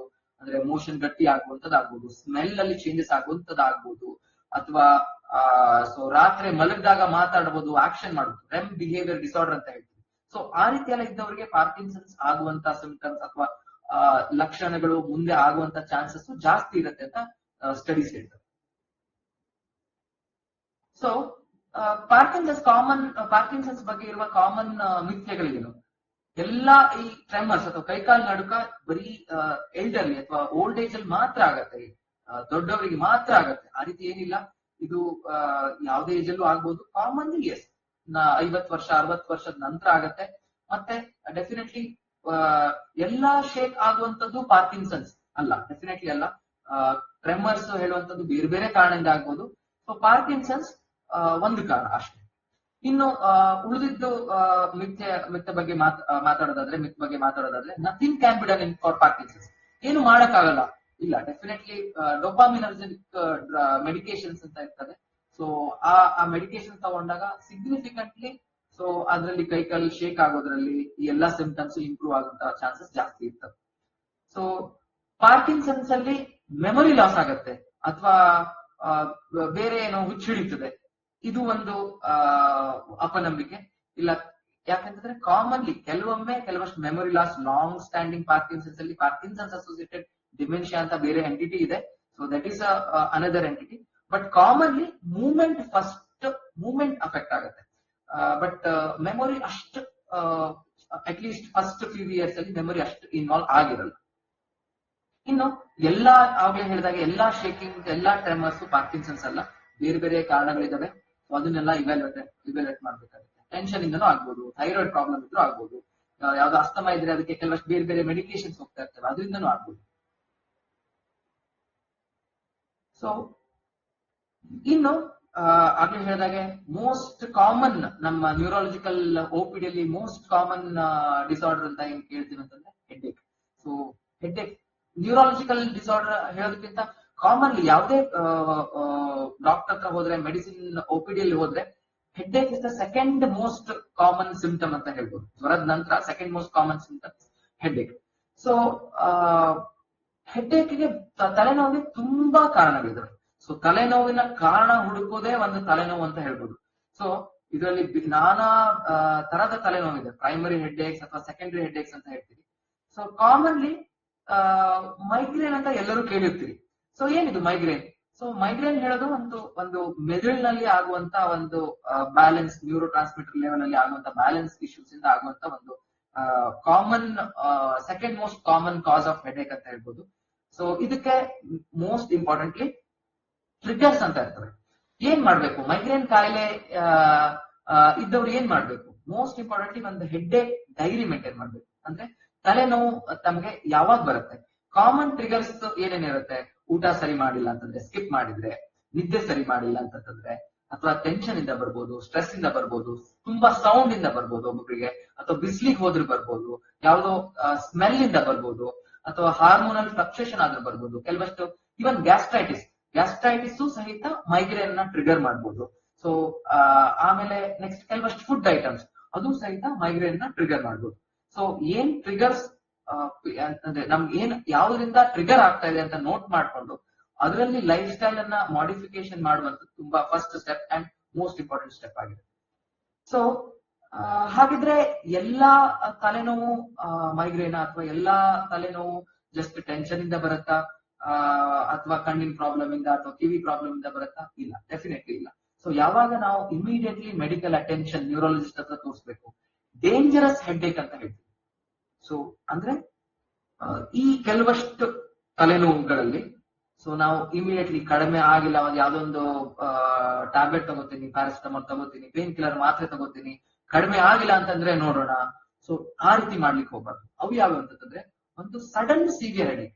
ಸೊ ಇದುವರೆಗೆ ಲೈಫ್ ನಲ್ಲಿ ಇಷ್ಟು ನನಗೆ ತಲೆನೋವು ಬಂದೇ ಇಲ್ಲ, ಸಡನ್ಲಿ ಬಂದಿರೋ ತಲೆನೋವಿಗೆ ಆವಾಗ ನೆಗ್ಲೆಕ್ಟ್ ಮಾಡಬಾರ್ದು. ಇಮಿಡಿಯೇಟ್ಲಿ ಡಾಕ್ಟರ್ನ ಕನ್ಸಲ್ಟ್ ಮಾಡ್ಬೇಕು.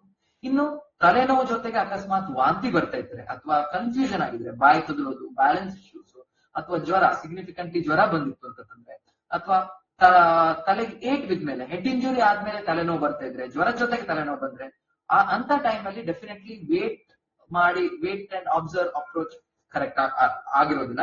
ಅವಾಗ ಇದಕ್ಕೆ ಡೇಂಜರಸ್ ಹೆಡ್ಏಕ್ ಅಥವಾ ಸೆಕೆಂಡರಿ ಹೆಡ್ಏಕ್ಸ್ ನ ರೂಲ್ ಔಟ್ ಮಾಡಬೇಕಾಗುತ್ತೆ. ಯಾಕಂತಂದ್ರೆ ತಲೆನೋವು ಇನ್ನು ಕೆಲವಷ್ಟು ರೇರ್ ಕಂಡೀಷನ್ಸ್ ಅಥವಾ ಕ್ಯಾಟಾಸ್ಟ್ರಾಫಿಕ್ ಕಂಡೀಷನ್ಸ್ ಅಂತ ಹೇಳ್ತೀವಿ. ಅಂದ್ರೆ ತುಂಬಾ ಡೇಂಜರಸ್ ಕಾರಣಗಳು, ಕೆಲವೊಮ್ಮೆ ಮೆದುಳಲ್ಲಿ ಇನ್ಫೆಕ್ಷನ್ ಆಗಿರ್ಬೋದು, ಮೆದುಳಿನ ಟ್ಯೂಮರ್ ಆಗಿರ್ಬೋದು, ಅಥವಾ ಹೆಡ್ ಇಂಜುರಿಯಲ್ಲಿ ಮೆದುಳಿನ ರಕ್ತಸ್ರಾವ ಆಗಿರ್ಬೋದು. ಎಲ್ಲಾ ಕಾರಣಗಳಿಂದನೂ ತಲೆನೋವು ಆಗಿರ್ಬೋದು. ಸೊ ಅಂತ ಸಂದರ್ಭದಲ್ಲಿ ಇಮಿಡಿಯೇಟ್ಲಿ ತಲೆನೋವು ಬಂದಾಗ, ಮೊನ್ನೆ ಒಂದು patient immediately suddenly within 1 minute, normally ಕೆಲಸ ಮಾಡ್ತಾ ಇದ್ದವರು, ಬ್ಯಾಂಕ್ ಅಲ್ಲಿ ಕೆಲಸ ಮಾಡ್ತಾ ಇರೋ ಒಬ್ರು ಮ್ಯಾನೇಜರ್ ಸಡನ್ಲಿ ತಲೆನೋವು ಬಂತು ಅಂತ ಇಮಿಡಿಯೇಟ್ಲಿ 1 ನಿಮಿಷದಲ್ಲೇ ತಲೆನೋವು ಬಂತು ಅಂತ ಇಮಿಡಿಯೇಟ್ಲಿ ವಿದಿನ್ ಅಂದ್ರೆ ಫ್ಯೂ ಮಿನಿಟ್ಸ್ ಇಲ್ಲಿ ಬಂದ್ರು. ಕೊನೆಗೆ ನೋಡಿ ಸ್ಕ್ಯಾನ್ ಮಾಡಿ ನೋಡಿದಾಗ ಮೆದುಳಲ್ಲಿ ರಕ್ತಸ್ರಾವ ಆಗಿದೆ. ಸೊ ಟ್ರೀಟ್ಮೆಂಟ್ ತುಂಬಾ ಡಿಫರ್ ಆಗಿರುತ್ತೆ. ಸೊ ಅದಕ್ಕೋಸ್ಕರ ಈ ರೀತಿ ಕಂಡೀಷನ್ಸ್ ಅಲ್ಲಿ ಅಂದ್ರೆ ಡೇಂಜರಸ್ ಹೆಡ್ಏಕ್ ಇದ್ದಾಗ ಅವಾಗ ನೆಗ್ಲೆಕ್ಟ್ ಮಾಡಬಾರ್ದು. ಅಟ್ ದ ಸೇಮ್ ಟೈಮ್ ಎಲ್ಲಾ ತಲೆನೋವಿಗೂ ಸೊ ನನಗೇನು ಬ್ರೈನ್ ಟ್ಯೂಮರ್ ಇರ್ಬೋದು, ಅದಿರ್ಬೋದು ಅಂತ ಭಯ ಪಡುವುದು ಅವಶ್ಯಕತೆ ಇರೋದಿಲ್ಲ. Commonly primary headaches long standing ತುಂಬಾ ಟೈಮ್ ಇಂದ ಇರುವಂತಹ ಹೆಡ್ಏಕ್ಸ್ ಜನರಲಿ ಮೈಲ್ಡ್ ಇರುತ್ತೆ, ಅಥವಾ ಅದಕ್ಕೆ ಮೇಜರ್ ನಾವು ಇಮಿಡಿಯೇಟ್ಲಿ ಈಗಲೇ ಡಾಕ್ಟರ್ನ ಕನ್ಸಲ್ಟ್ ಮಾಡ್ಲೇಬೇಕು ಅಂತ ಇರದೇ ಇರ್ಬೋದು. ಬಟ್ ಸಡನ್ಲಿ ಈ ರೀತಿ ಡೇಂಜರಸ್ ಸಿಂಪ್ಟಮ್ಸ್ ಇದ್ದಾಗ ಅವಾಗ ಇಮಿಡಿಯೇಟ್ಲಿ ಡಾಕ್ಟರ್ನ ಕನ್ಸಲ್ಟ್ ಮಾಡೋದು ತುಂಬಾ ಇಂಪಾರ್ಟೆಂಟ್ ಆಗಿದೆ. ಇನ್ನು ಮೈಗ್ರೇನ್ ಅಲ್ಲಿ ಎಷ್ಟೋ 15 ವರ್ಷದಿಂದ 20 ವರ್ಷದಿಂದ ಮೈಗ್ರೇನ್ ಬರ್ತಾ ಇರ್ಬೇಕಿದ್ರೆ ಕಾಮನ್ಲಿ ಜನರು ಮಾಡುವಂತ ತಪ್ಪು ಅಂತಂದ್ರೆ, ಯಾವ್ದೋ pain killer, over the counter medication pain killer ಮಾತ್ರೆ ತಗೊಳ್ತಾರೆ, ಕಡಿಮೆ ಆಗತ್ತೆ, ಮತ್ತೆ ಮಾರನೇ ದಿವಸ ಬರುತ್ತೆ, ಮತ್ತೆ ಪೇನ್ ಕಿಲ್ಲರ್ ತಗೋತಾರೆ, ಮತ್ತೆ ಮಾರನೇ ದಿವಸ ಬರುತ್ತೆ. ಸೊ ನ್ಯೂರಾಲಜಿಯಲ್ಲಿ ಒಂದು ಈಗ ಹೆಡ್ ಏಕ್ಸ್ ಬೇರೆ ಬೇರೆ ಕಾರಣ ಇದ್ದಾಗ ಹೇಳಿದಾಗೆ ಮೆಡಿಕೇಶನ್ ಓವರ್ ಯೂಸ್ ಹೆಡ್ ಏಕ್, ಅಥವಾ ಈಗೇನ್ ಪೇನ್ ಕಿಲ್ಲರ್ ಮೆಡಿಕೇಶನ್ಸ್ ನ ತಗೋತಿರೋ ಅದರಿಂದನೂ ಸಹಿತ ತಲೆನೋವು ಬರಬಹುದು ಹೇಳುವಂತ ಒಂದು ಕಲ್ಪನೆ ಇರ್ಬೇಕು. ಯಾಕಂದ್ರೆ ಅದರಿಂದನೂ ಟಾಲರೆನ್ಸ್ ಆಗಿ, ಡಿಪೆಂಡೆನ್ಸ್ ಆಗಿ ಸೊ ಅದರಿಂದನೂ ಸಹಿತ ತಲೆನೋವು ಬರಬಹುದು. ಪ್ಲಸ್ ಅದ್ರ ಹೊರತಾಗಿ ಲಾಂಗ್ ಸ್ಟ್ಯಾಂಡಿಂಗ್ ತುಂಬಾ ಟೈಮ್ ಇಂದ ಅದನ್ನು ತಗೊಳ್ಳೋದ್ರಿಂದ ಬೇರೆ ಬೇರೆ ಕಿಡ್ನಿಗೆ, ಲಿವರ್ಗೆ ಬೇರೆ ಬೇರೆ ಪ್ರಾಬ್ಲಮ್ಸ್ ಆಗ್ಬೋದು. ಸೊ ಅದಕ್ಕೋಸ್ಕರ ಪ್ರಾಪರ್ ಆಗಿ ಡಾಕ್ಟರ್ನ ಕನ್ಸಲ್ಟ್ ಮಾಡಿ ಅದಕ್ಕೆ ಸೂಕ್ತವಾದ ಕೆಲವಷ್ಟು ಟ್ರೀಟ್ಮೆಂಟ್ ನ ತಗೊಳ್ಳುವಂತದ್ದು ಮುಖ್ಯವಾಗಿರುತ್ತೆ. ಸೊ ಕಾಮನ್ ಅಪನಂಬಿಕೆ ಮಿತ್ ಅಂತಂದ್ರೆ ತಲೆನೋವು ನನಗೆ ಗ್ಯಾಸ್ ಇಂದ ಆಗಿದೆ, ಗ್ಯಾಸ್ಟ್ರೈಟಿಸ್ ಇಂದ ಆಗಿದೆ, ಅಥವಾ ಹೀಟ್ ಇಂದ ಆಗಿದೆ, ಅಥವಾ ಕೋಲ್ಡ್ ಇಂದ ಆಗಿದೆ, ಅಥವಾ ಕಣ್ಣಿನ ಪ್ರಾಬ್ಲಮ್ ಇಂದಾಗಿದೆ. ಆ ರೀತಿ ಅಂತ ಏನಿಲ್ಲ. ತಲೆನೋವಿಗೆ ತುಂಬಾ ಕಾರಣಗಳಿದ್ದಾವೆ. ಸೊ ಪ್ರಾಪರ್ ಆಗಿ ಅದಕ್ಕೆ ಯಾವ ಕಾರಣದಿಂದ ಹೇಳಿ ಪತ್ತೆ ಹಚ್ಚೋದು ಅದು ತುಂಬಾ ಇಂಪಾರ್ಟೆಂಟ್ ಆಗಿರುತ್ತೆ. ಇನ್ನು ಸೆಕೆಂಡ್ ಮೋಸ್ಟ್ ಕಾಮನ್ ಮಿತ್ ಅಂತಂದ್ರೆ ಮೈಗ್ರೇನ್. ಅದೇನ್ ಮೇಜರ್ ಪ್ರಾಬ್ಲಮ್ ಅಲ್ಲ, ಮೈನರ್ ಇಶ್ಯೂ, ಜಸ್ಟ್ ಮೈಗ್ರೇನ್ ಇದೆ, ಬೇರೆ ಏನು ಪ್ರಾಬ್ಲಮ್ ಇಲ್ಲ ಅಂತಲ್ಲ.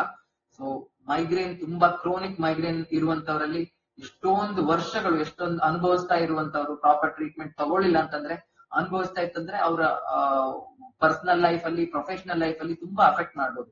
ಸೊ ಅವ್ರ ಡೇ ಟು ಡೇ ಲೈಫ್ ಅಲ್ಲಿ ತುಂಬಾ ಅಫೆಕ್ಟ್ ಮಾಡ್ಬೋದು. So migraine definitely it's not a minor issue. So in third one ಆಗ್ಲೇ ಹೇಳಿದಾಗೆ pain killers are the only option. Definitely no.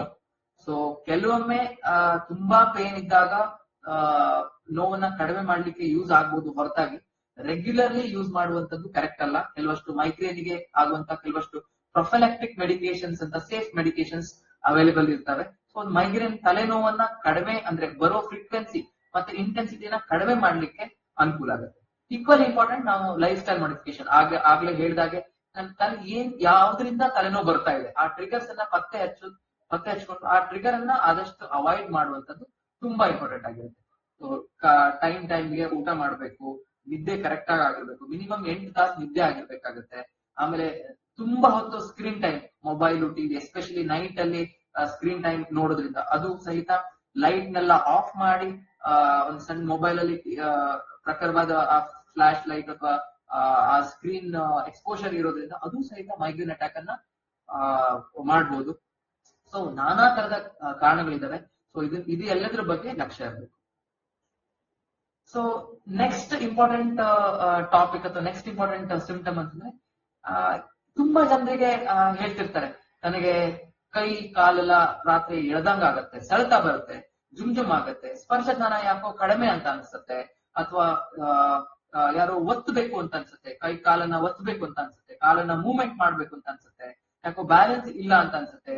So ಇದೆಲ್ಲದು ನರಗಳ ಪ್ರಾಬ್ಲಮ್ ಅಂದ್ರೆ ನ್ಯೂರೋಪತಿ ಅಥವಾ ನ್ಯೂರೋ ರ್ಯಾಡಿಕ್ಯುಲೋಪತಿ ಸಿಂಪ್ಟಮ್ ಆಗಿರ್ಬೋದು. ಇದರಲ್ಲಿ ಮೋಸ್ಟ್ ಇಂಪಾರ್ಟೆಂಟ್ಲಿ ಕಾರಣಗಳು ನಾವು ಹೇಳ್ತಾ ಹೋದ್ರೆ ಬೇರೆ ಬೇರೆ ಕಾರಣಗಳಿದಾವೆ. 1000 ಕಾರಣಗಳನ್ನು ಹೇಳ್ಬೋದು ನ್ಯೂರೋಪತಿಗೆ ಅಥವಾ ನ್ಯೂರೋ ರ್ಯಾಡಿಕ್ಯುಲೋಪತಿಗೆ. ಸೊ ಬಟ್ ಕಾಮನ್ ಕಾರಣಗಳು ಅಂತಂದ್ರೆ ಕಾಮನ್ಲಿ ನಾವು ನೋಡುವಂತದ್ದು ಅಂದ್ರೆ ಒಂದು ಡಯಾಬಿಟಿಸ್ ಅಥವಾ ಕಂಟ್ರೋಲ್ ಮಾಡುವಂತದ್ದು, ಟ್ರೀಟ್ ಮಾಡುವಂತದ್ದು ಕಾರಣ ಅಂತಂದ್ರೆ ಒಂದು